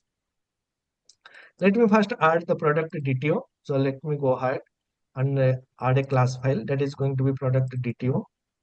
So for returning the product information, whatever the information you want to return, for that purpose, I want to return the product ID, name, description, price, and stock quantity to the outside world. So I'm including those properties. Any information, whichever information you want to return, that's what you need to include. And for creating a new product, I need another DTO, right, for creating a new product. So what for creating a product, except for the ID, the rest of the things you need. So that is what I'm going to do. And also, as part of the DTO, you can apply the validation. So here I'm going with the data annotation, but as we progress, right, as we develop the real microservices, I will also show you how to implement data annotation, sorry, Fluent validation. So here, name per name required and maximum length is applied. Description, it is optional. If you provide, that is fine. If you don't provide, that is also fine. But here, if you provide, then maximum number of characters is going to be, right, let's assume 1000. So that is what we have applied. So price minimum this one, maximum value if you don't set this one, if you set any explicitly value, that is also possible. Let's assume for stock quantity instead of a max value, I'm setting the maximum stock quantity is going to be 1000. That's what you can set. So this is going to be our product create DTO, right? So then what I need to do, right? I need to implement the business logic, right? Business logic means I need to implement the product services. Okay. So let me go ahead and create a folder called services first, where I need to apply the product services classes and their implementation. So within the class file, let me go ahead and create not product services. The folder name should be services. So this is going to be my services folder. And within this services folder, right, what I'm going to do, I'm going to create a two class file. One is interface, that is iProduct service, which is going to define the method which is going to be used by the controller. So here for product service, these are the method get all product, get product by ID, and add a product. So these are the method we defined. And here you can see this product service, it's dealing with which layer? It is dealing with the, let's tell me, it is dealing with the DTOs, right? It is not dealing with what I can say, right? It is not dealing with the entities or domain entities. It is dealing with the DTOs. So now what I need to do, I need to create another class file that is product service.cs. So within the product service class, right, what I need to do, I need to use my AutoMapper. See, here you can see, I'm going to use mapper, AutoMapper, right? How to map this thing, I will show you later.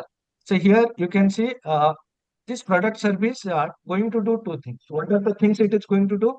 First of all, it will map the DTO to entities and entity to DTO. For that purpose, what I'm doing, I'm injecting my AutoMapper instance.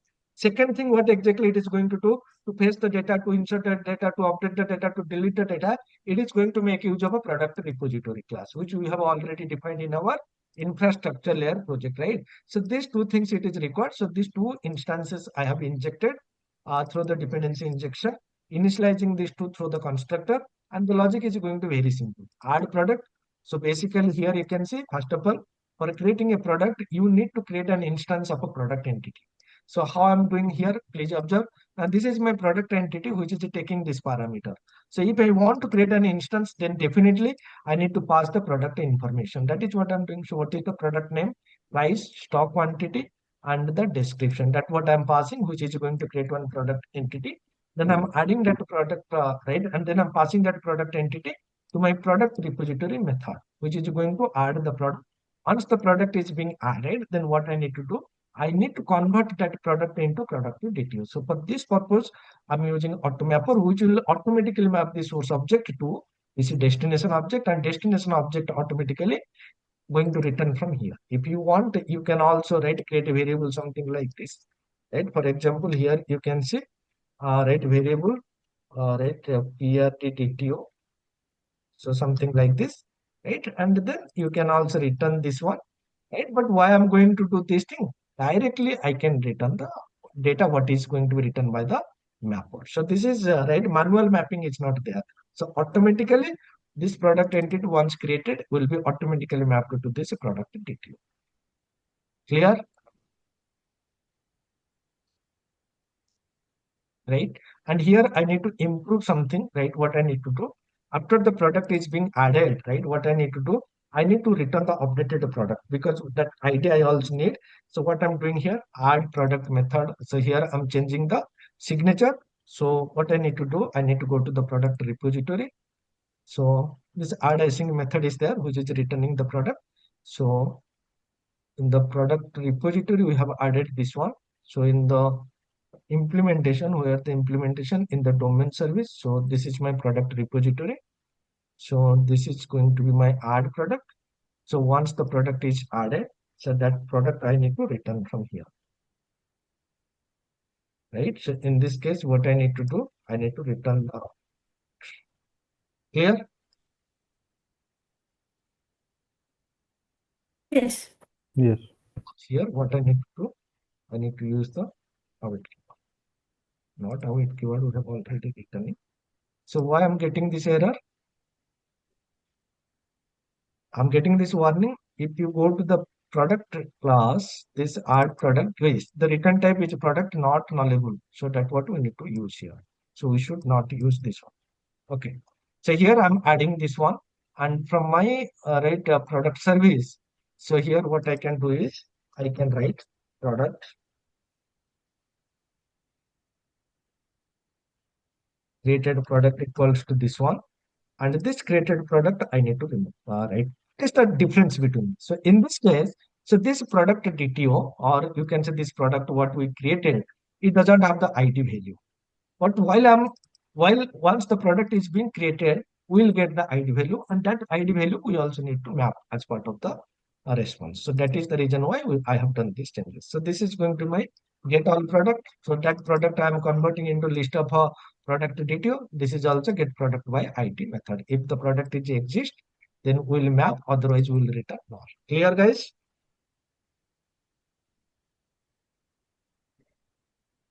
Clear or not? Yes, absolutely. Okay.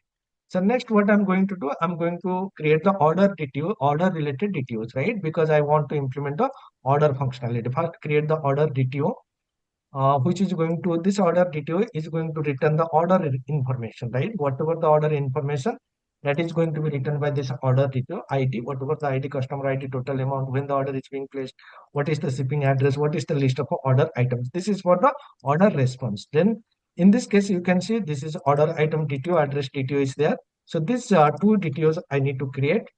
So go ahead and create a class file. This is going to be my order item DTO. So this order item DTO going to contain the order item. See, whatever the order ID, product name, unit price, and stock quantity. Not stock quantity, this is the quantity which is purchased right by the customer. Next one is address DTO. So this address DTO are going to contain the address information of a particular order. I mean, on which address the order is being placed. So this is address DTO. So this address DTO, so right, I'm using this address DTO. You can see, you might have one question, sir. As this address DTO, we are returning to the client then why we are decorating this data annotation attribute? So this data annotation attribute is basically going to be used whenever we are taking the data from the client, not when we are returning the data. Why I'm including this one? Because whenever I'm going to create one order, I'm also going to use this same address DTO. The same address DTO is going to be used for both as part of creating the order, as part of returning the order information. That is the reason why I'm including this DTOs, right? I'm including this data annotations. Clear? See, as part of the response, I'm using this order DTO. Now I'm going to create the order request, order create object. I will show you. So first of all, I'm creating this aggregate object, right? I mean the child object order item requested DTO. So once the order is being placed, right? So once the order is being placed by the customer, what information the customer is going to provide? First of all, the customer ID is going to be there. Yes or no? So order items is going to be there. In each order items, what information we need? Guys, tell me. One is the product Product ID. ID. Second one is the Quantity. quantity. And Quantity. third information, what we need to take? We need to take address. Address. What is the customer ID? Which product ID and what is its corresponding quantity and which address this order needs to be shipped. So this information I need or anything else? These are the This only is good. information I need, right? That means for order items, what properties I need? I need the product ID and quantity. Do I need product name, description, price?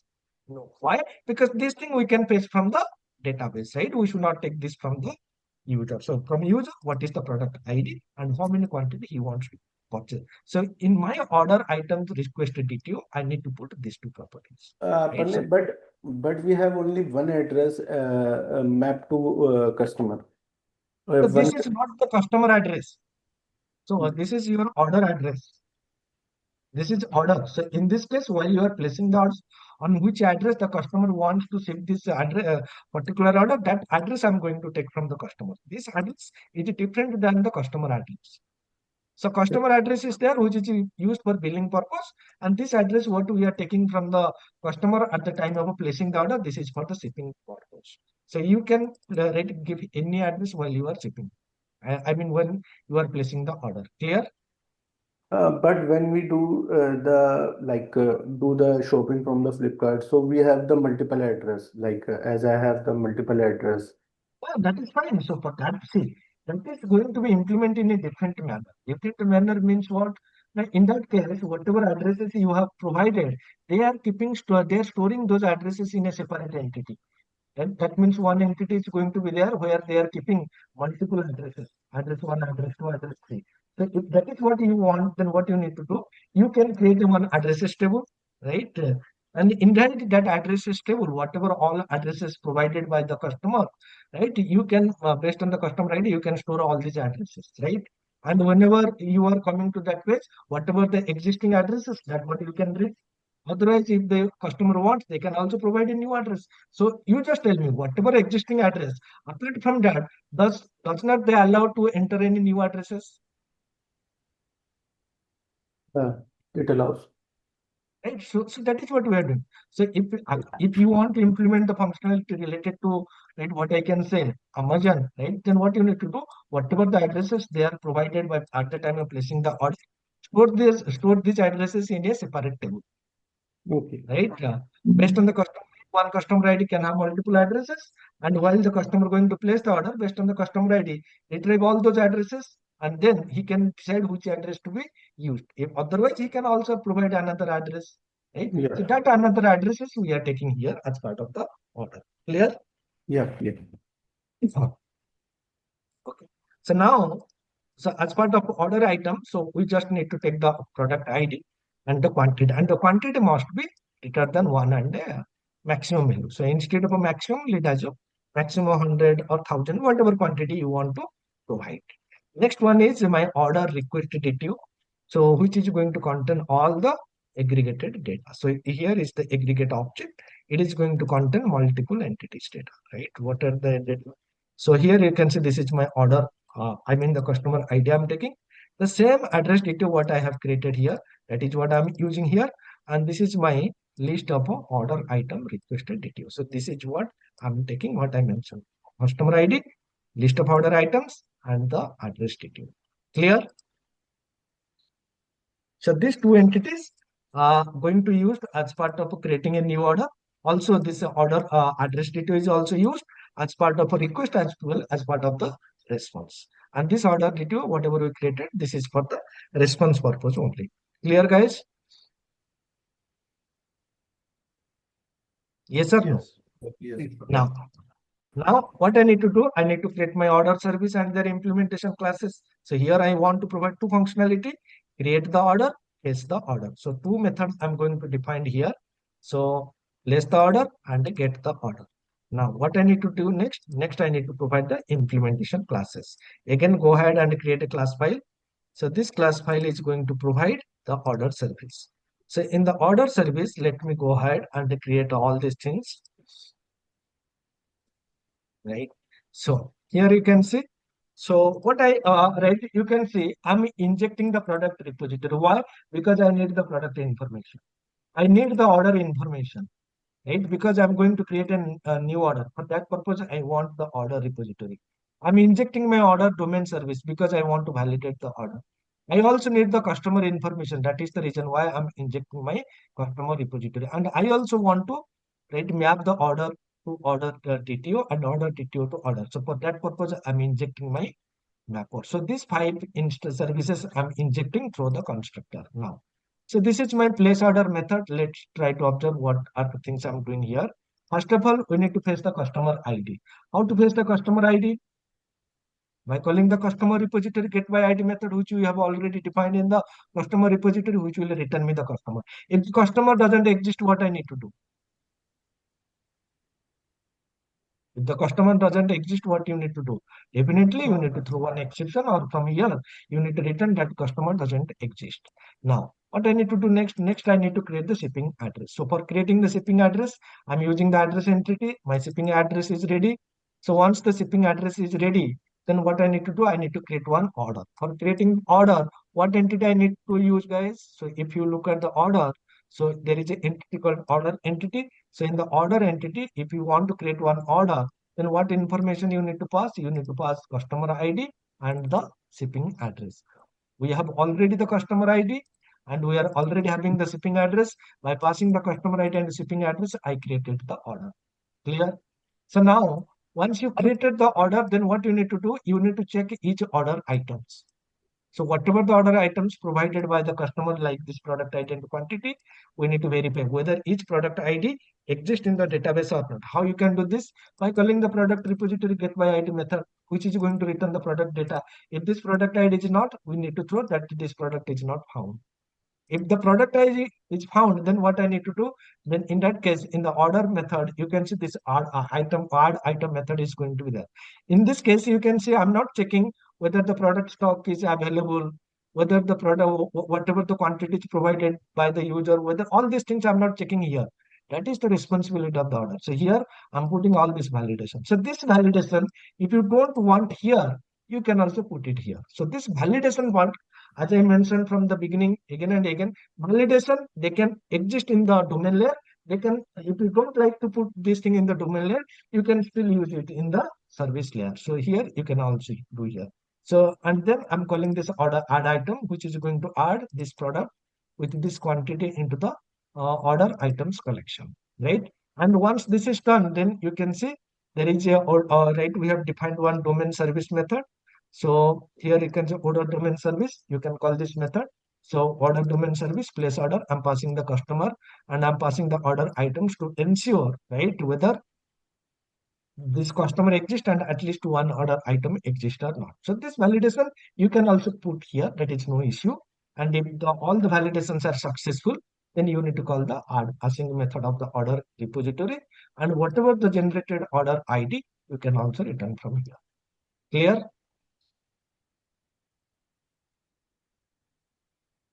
Clear or not? Yes. Right? Then this is the simple method, right, which is my order ID. So by taking this order ID, I'm calling this method, which is going to return me the order. If order is null, I will return null. Otherwise, what I need to do, I will map that order to my order DTO, right, entity. So order will be mapped with the order DTO automatically. That mapping will be handled by the AutoMapper. So next, what I need to do, I need to do the AutoMapper config. So first of all, what I need to do, I need to create one folder, right, in the which layer? I need to create one folder in the application layer, and that folder name is going to be mapping. So within this mappings folder, I need to define my AutoMapper configurations, right? How the mapping is going to be performed, which one is the source entity, which one is the destination entity. So in this case, right, all these entities, right, having the same property name.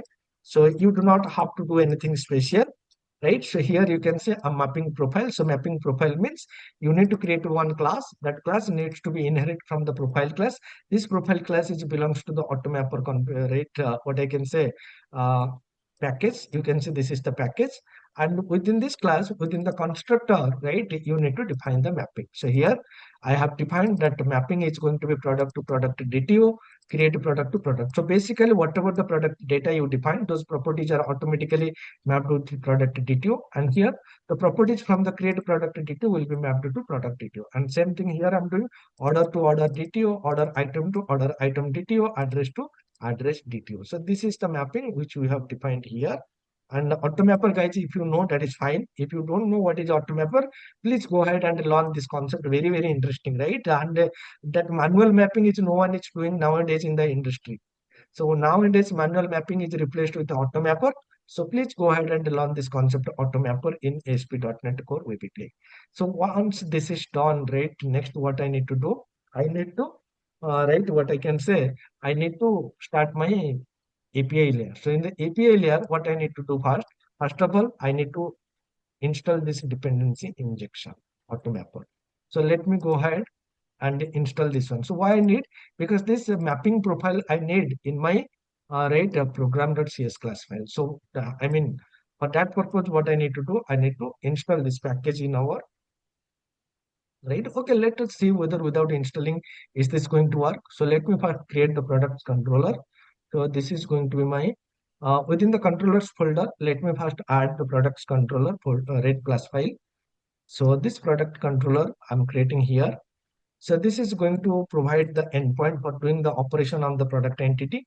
Like I'm injecting my product service, get all product. It will retrieve all the products, get my product ID, one product information, create product. So you can give the method name as a create product. So this is going to create a new product and return that product data. So this is all about my, right, what I can say, products controller. Next, what I need to do, I need to create my orders controller. So let me go ahead. And in the orders controller, I'm going to export two endpoints. One is for creating a new order. Another one is for retrieving the order data. So this is going to my order endpoint. So here you can see this is my create order and this is my get order. So here I'm creating the order and here I'm getting the order information, right? So for creating the order, I'm calling the place order method of the order service, and for getting the order, I'm calling this get order by ID method, right? Then what I need to do, I need to define the connection string inside my application.json file, right? So in the what I can say app settings.json file, let me define this one, right? So this is nothing but your connection string, and you are mentioning where the database is going to be generated. Say e-commerce DB. So let me first delete this one.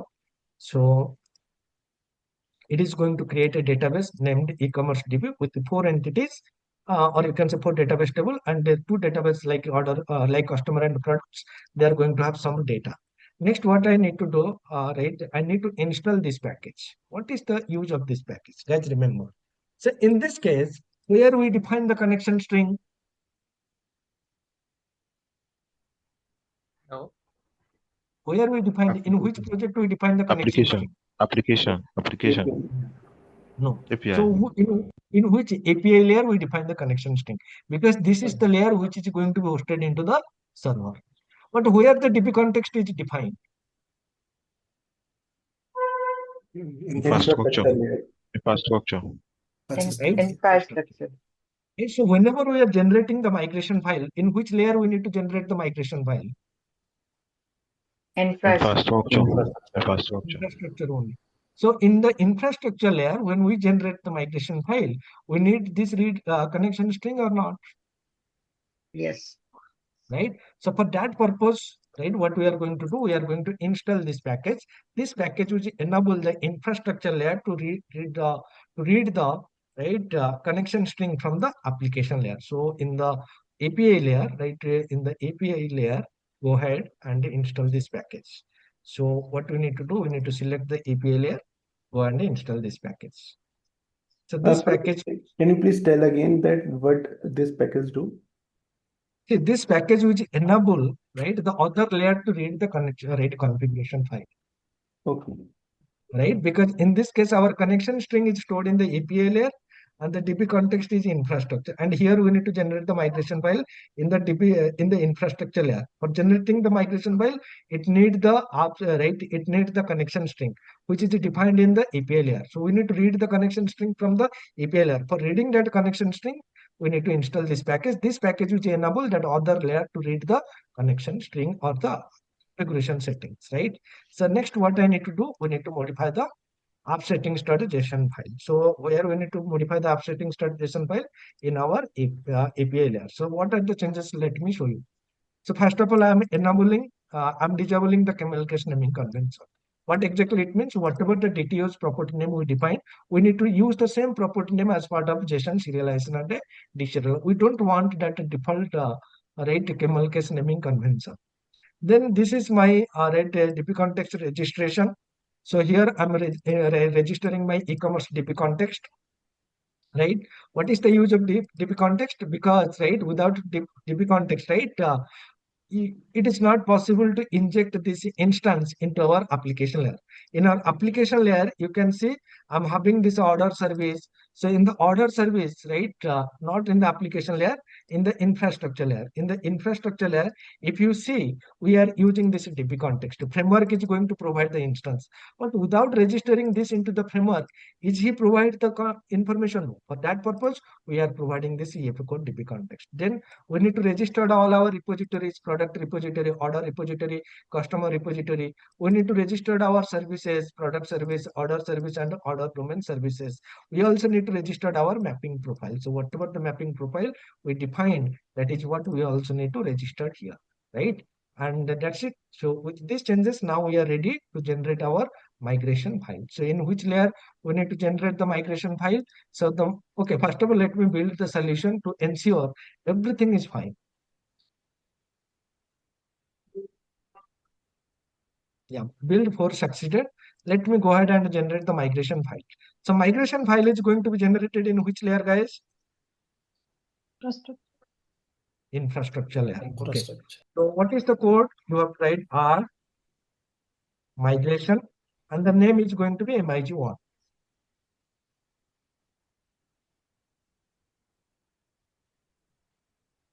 Okay. Then what I need to do, I need to update the database.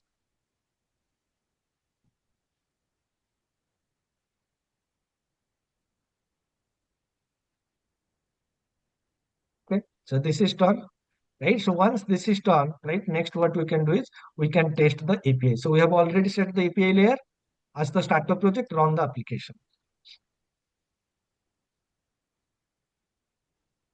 Right? So you can check this one whether this is working or not. So let me retrieve all the product information. Am I getting the product data? If you want to fetch the product by ID, right, you can also test that one. So I'm getting the product information, right? Now what I need to do, I need to create a new order, right? So for creating a new order, what I need to do, I need to use this one. I need to click on this flyout. Here you can see you need to pass the shopping customer ID. You need to pass the shipping address details, and you have to pass the items details, right? So let me, I have already stored this information. So let me copy this request body, right? So here I have provided. So this is customer ID 1, which must be exist in the database, shipping address and the product ID and all these things, right? So now let me go ahead. So in the e-commerce DB, okay, so this is my e-commerce DB. Inside this DB, right, what I'm going to check, right, this is my customers table. So you can see customer ID 1 is exist. This is my products table. You can see 3 product with ID 1 to 3 is exist now. In this case, I'm passing customer ID which is exist. I'm passing product ID 1 and 3 which is also exist. For product ID 1 and 3, what is the stock available? 50 and 8. Now, if you look at the orders table and order items, they are empty. So once I create this order, you will see it will make a entry into the orders table. Okay, select start from order. Also, it is going to make another entry into the not one entry, it is going to make a two entries. Two entries into the which table, guys? Order item. Order items. Order items table, right? So currently, both these tables are going to be empty, right? So let me proceed, and this stock quantity, it should also reduce. So let me go ahead and execute this one. What happened? Okay, order placed successfully. What is the order ID? 1. Now, if you come to this first 50 and 8, so it should be reduced. So it becomes 48, it becomes 79.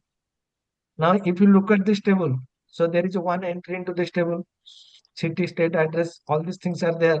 And this is going to the list of order items. If you want to verify whether this why it is becomes unresponsive, okay. So let me go ahead and check this one. So am I getting all the information? What is the order ID? What is the customer ID? Total amount, order date, right? Shipping address, and the list of order items. So this is how each domain-driven design is work in your real-time applications. You have to create separate project for each layer. And in our session, we are going to follow this pattern. In each project, I'm not going to create 4 project API application domain infrastructure. Along with this project, I'm also going to include the unit test project. So X unit, that is what we are going to use for each independent project, because unit testing is also part of the syllabus. Clear, guys? Anyone having any question related to this DDD design pattern, they can ask. Sir, would you please go to that customer table?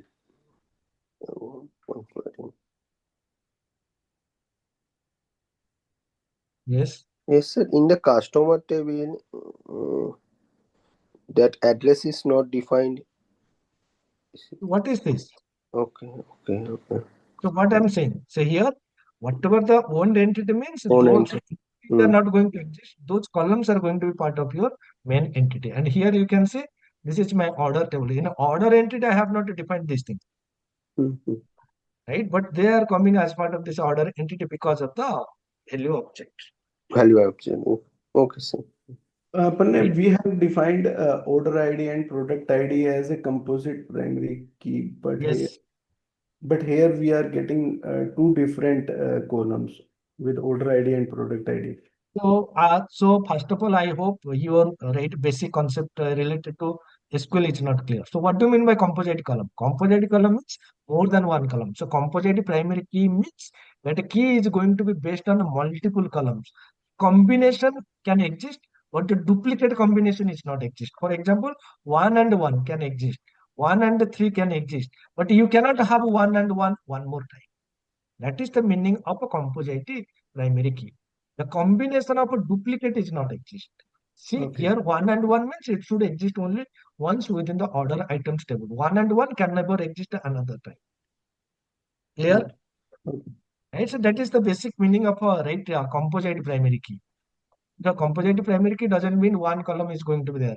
If one column, then how we can manage two values? Composite means multiple columns, more than one columns. The combination is going to be, the combination of uniqueness is going to be maintained by the system. Clear? Yes. Hello. So, anyone Yeah, having any Pranay. question? Yeah, Yes. Pranay, sir. So, like before generating the migration, so you had added one package in the infrastructure layer so that will be reading that connection string from the app setting. So, like Yes. I am like little bit confused, like how come it will read? Can you just explain? You just tell me, right? Does this infrastructure layer having the connection string information? No, it doesn't have. Then from where you will get this information? From the API, e-commerce API. So, but the e-commerce API automatically will not provide this information. Correct. So for that purpose, what we need to do, we need to install this package. This Okay. package will enable other system, other layer to read the connection string. Okay. And we don't need any settings to be done in the e-commerce DB context. So automatically that framework will like नहीं Yeah, so here automatically it is going to be happening now because the okay. That's why like yeah.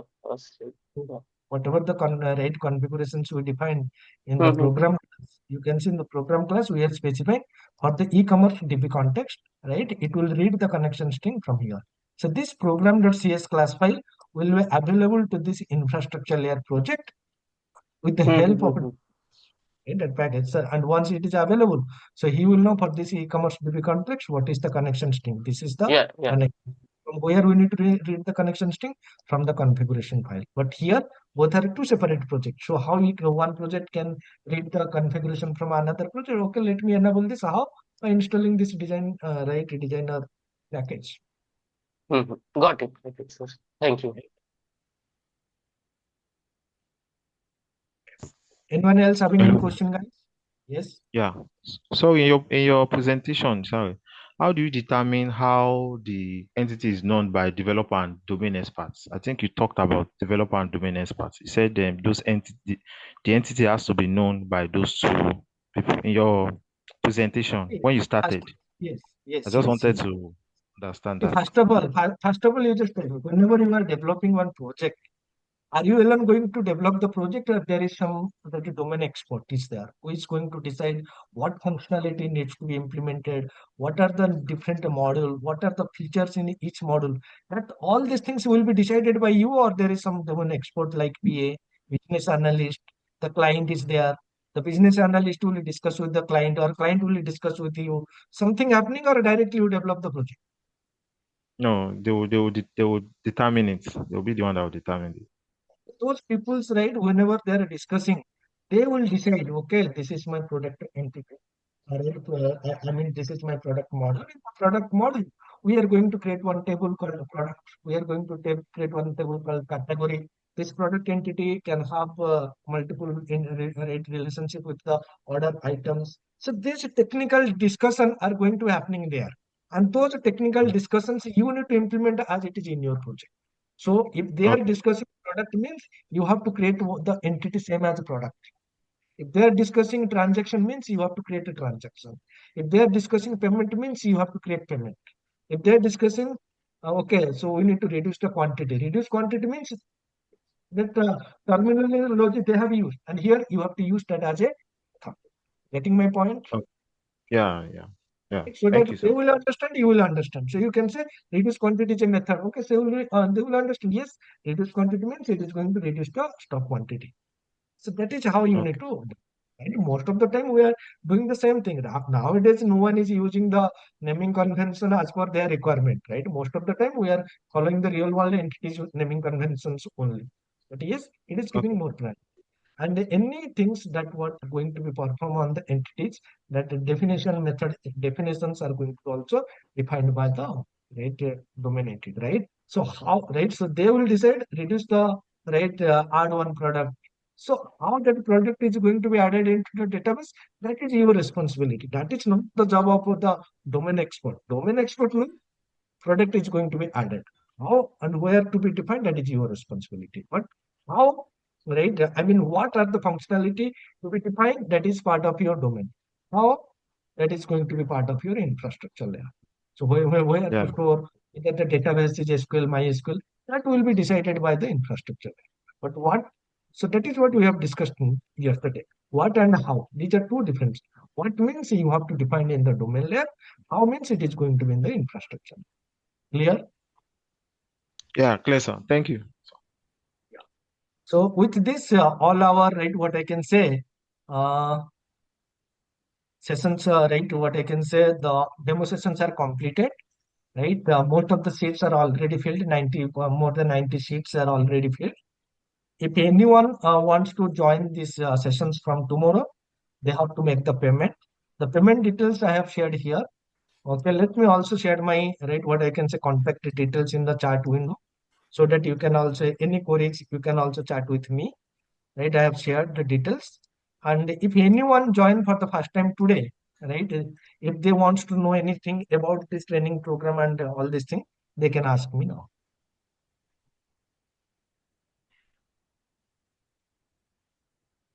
I'm also sharing my payment details, right, in the chat window so that you can also copy the payment details as well for making the payment. Anyone having any question, they can ask me now. And guys, remember the way these 3 days sessions are going on, the same way I'm going to cover all the chapters, right? Chapter by chapter. So we have just completed the model one, right? So the model one is completed. And right, if you look at this, so introduction is completed, core microservices design, these are two theoretical concepts we have completed. Clean architecture we have discussed. Domain driven design we have discussed. Now we are going to start the chapter 5, that is how you can set up the project in Visual Studio for your microservices architecture. And then we'll discuss creating all the required services like user service, product service, order service, right, payment service. Everything I'm going to show you practically. Each session recording will be provided. Each session documentation will be provided. For example, whatever documentation I have shown in the session, this document I'm going to share. Yes, I have done some changes in the code. I'll update those changes within the document, and that updated document I will share with you guys. Right, so that you can do the practices by yourself on your machine. So I generally not prefer to share my project code. Right, I don't expect that this project code I'm going to share from day one. So this project you have to develop on your machine by yourself, right? But yes, once we start the microservices, once the complete project is completed, then only I can provide you the complete project source code, right? But at the same time, if you follow with me, then you don't need that source code because you already right, whatever I'm developing, you also need to develop the same thing on your local machine. How to develop step by step, right? I'm going to explain. Yes, anyone having any question, guys? Anyone new Yes, join sir. today?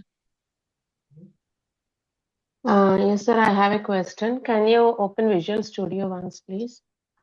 Yes. So if we think on the lines of interview point of view for this particular project, okay, so which design pattern that does this project come into? Can you let me know on that, sir? No, exactly. I'm not getting what design pattern this project come into. Like See, it's we have a couple of design patterns to develop a project, right? So so does it come what in a design pattern? repository? Okay. First, let me know what design patterns you know. No, when we people will ask in the interviews, right? So I'm asking. Okay, forget about people. I'm asking what are the different design patterns you know. This is also one of the I know, interview. yeah, correct. I know abstract factory method pattern and a repository pattern. Does it come into repository pattern is my doubt. Yeah, see, first of all, you need to remember what is a design pattern. A design pattern is basically used for a specific problem. If that problem, right, is occurred on your project, you have to use that design pattern. So project are not built for design, right? Project means you can, without using design pattern, you can achieve. So if you are creating one project, that doesn't mean blindly you can put the design pattern.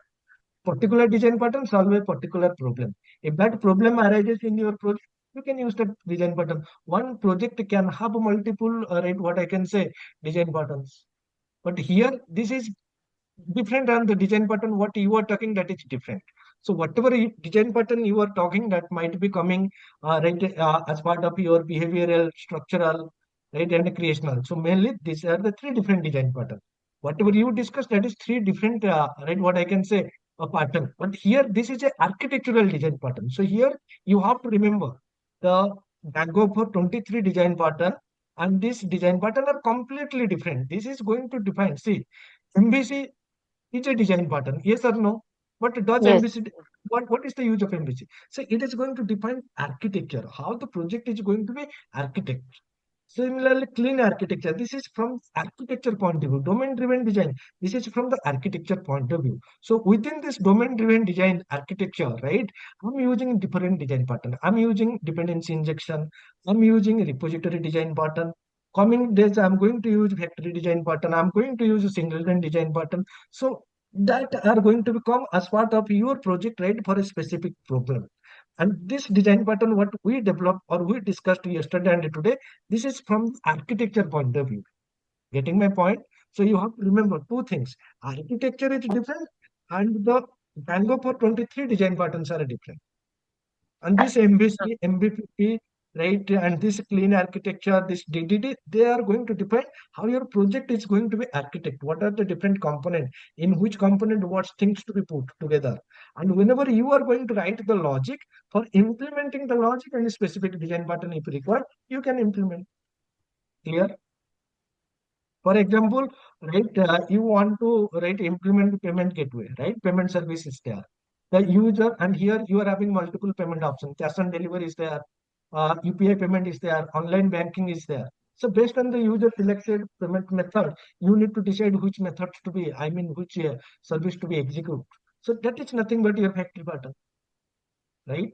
So that comes as part of your project development. So what we discussed today, it is the architectural part. Clear?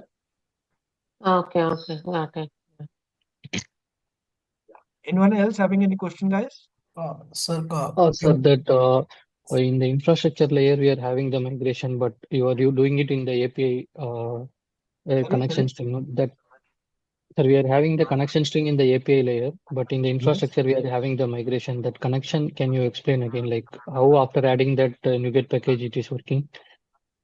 See, first of all, once I add this program class is available. This program class is available within the infrastructure layer.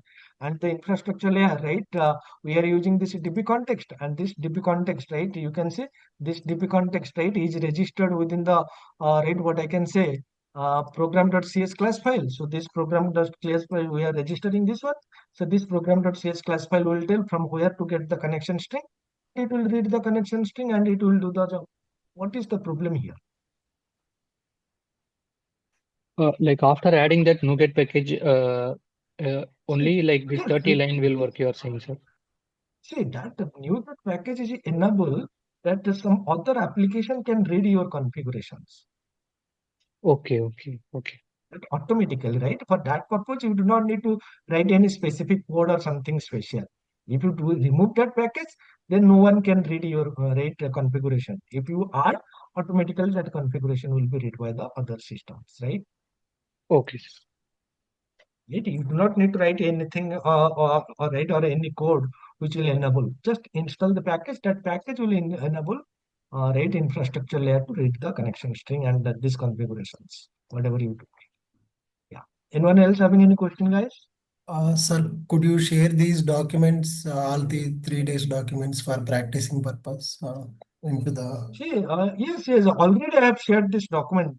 The last 2 days document I have already shared, right? And from today, it is only for the members, right, who are enrolled for this training program. So I will share this document yes, today's session document I will share for everyone because this is the demo session. But from tomorrow, the documents and the recorded session is only for the enrolled members. Yes, sir. In the Telegram channel, I couldn't find that previous 2 days documents. That's what I'm requesting it.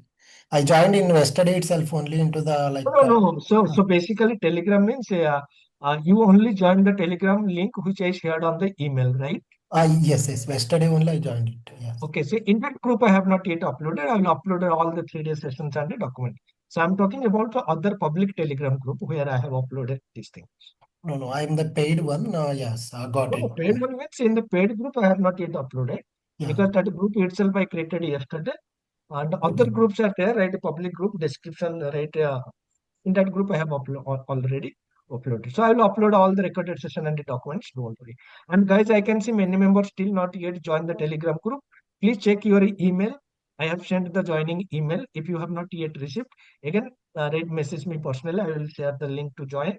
And if anyone else wants to enroll for this training program, only 8 seats are available. And go ahead and make the payment, and then you will be able to access the live sessions from tomorrow. Sir, I Anyone else want have any? to enroll it today, but when I make the payment, it says the merchant has maximum number of payments allowed in Okay. 24 hours. Yeah. So that's fine because I am getting many payments. So it might be because of that reason. So once the session end, right, I will change the payment account and it will work. Sure. Thank you, sir. Yeah. Okay. Anyone else having any question, guys?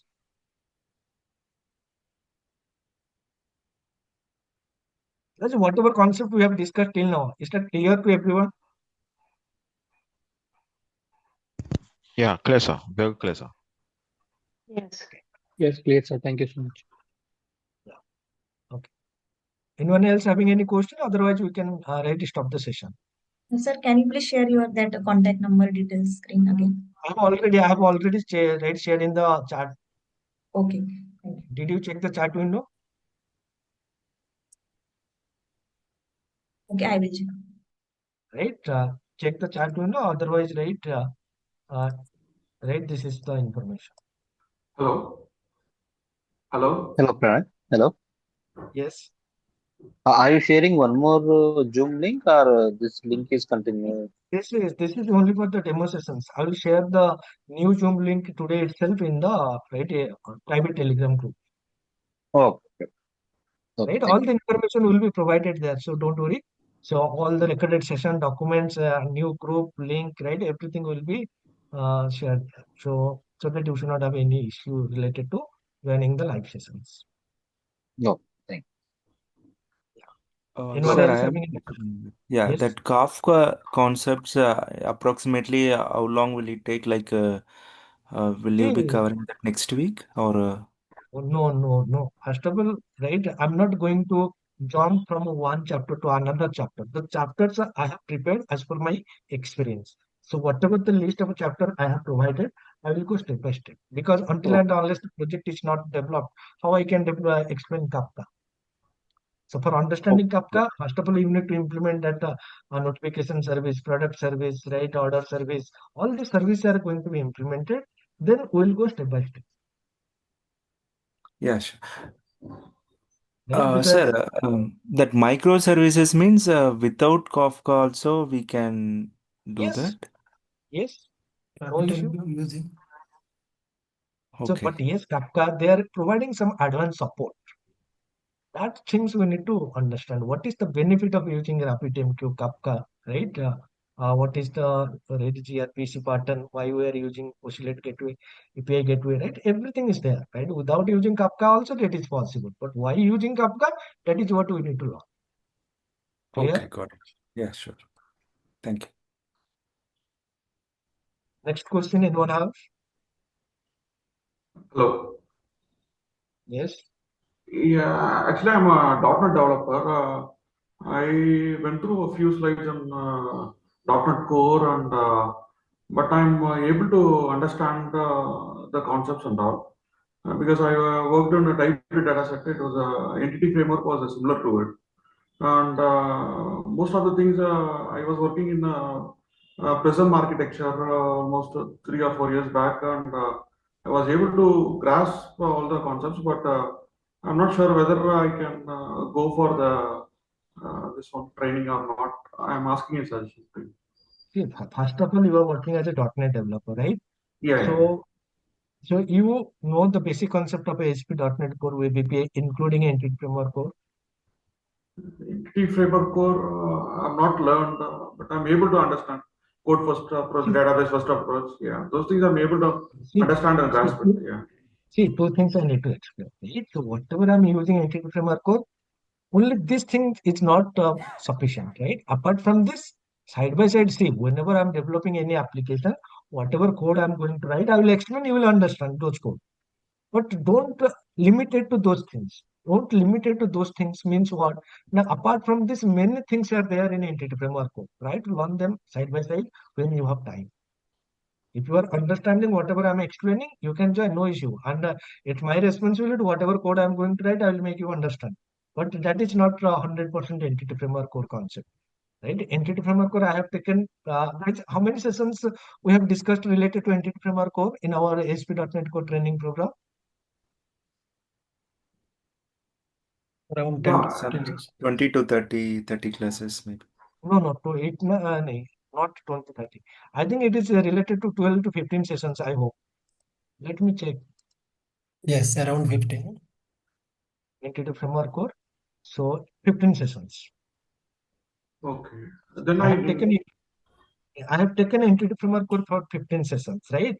So many things are there. And when I'm developing the project, I might not be using all these things. right? So, right, if you have some time, just go ahead and learn those concepts. Otherwise, if you are understanding, then you can continue with the sessions. Because here our main objective is not entity framework core, right? Instead of entity framework core, right? If you are not understanding, you can go with the DB first approach, right? You can go with the ADO.NET. Right? Many alternatives are also including in upper. So whatever you want, you can use. Okay, and one more thing is I've used WCF service calls and all, but I'm able to, yeah, I'm used WCF service calls. Those things That I is have. outdated. No one using WCF anymore. That is outdated. Okay, Forget. okay. If you know WCF, forget. That is fine. So, but try to learn RESTful services, which is the future, right? Nowadays, Okay. anyone if you take into consideration, they are using RESTful services. Any existing project which is developed before 10 years, they might be using WCF, but currently they are also migrating from WCF to RESTful services. Okay, okay. I'll think about it and I'll let you know. Thanks. Yes. Yeah. Anyone else having any question, guys? So I have one more question, sir. Like we have been using entity core framework, right, to approach the database and all that. So can I use ADO.NET for .NET Core applications? Why not? You can use ADO.NET. In fact, right, I have developed a completely real-time application using ADO.NET only. Okay, so in that context, I need not install all this EF cores and all that, right? In that case, you have to install ADO.NET Core package, Okay. right? But nowadays, right, why you should develop the project using ADO.NET, which is having a dependency on the database? What is the downside of ADO.NET? Let me explain, right? It will give you a little bit better performance comparing to entity framework core. But today, let's suppose you develop the storage procedure and all these things, right? Database designing, everything you done using SQL Server. Tomorrow the company decided SQL Server taking more money. Let us migrate to MySQL. Then in that case, as per your knowledge, you develop the storage procedure, database, everything in SQL Server because you know SQL Server. You have no idea related to MySQL. Can you do the same thing again in the MySQL database very easily? Or do you need to learn MySQL again? We need to learn, right? But with the entity framework, this problem is easily solved. So no matter whatever the backend database. So we are Okay, doing this is the right, advantage. MySQL, we are going with the SQL Server. Our code is not going to be changed, and we do not need to think too much about the right database part. Okay, so for that, separate packages we need to install and then make them use. Right? Yes. Oh, Right. We have developed one completely application, right? Hotel management application, right? Using what I can say, ADO.NET Core. So if you look at this hotel management application, so I have taken some 10 sessions to implement this hotel management application. So starting from database design, right? So more than 35 tables I have created, and then I have shown the relationship, the storage procedure, right? Everything I have discussed by taking one real-time application. So here I'm using completely ADO.NET and a SQL Server storage procedure. So everything. So if they have provided one concept, you can use that concept, no issue. okay, okay. Yeah, thank you. Anyone else having any question, guys? Sorry, sir, basic question. Class is Monday to Friday, no? Yes, yes. Sessions are from Monday to Friday. Yeah, okay, thank you. Okay. Weekend is for family. Rest 5 days we can work. Yeah. Anyone else having any question, guys? Okay. Thank you, guys. Thank you, sir.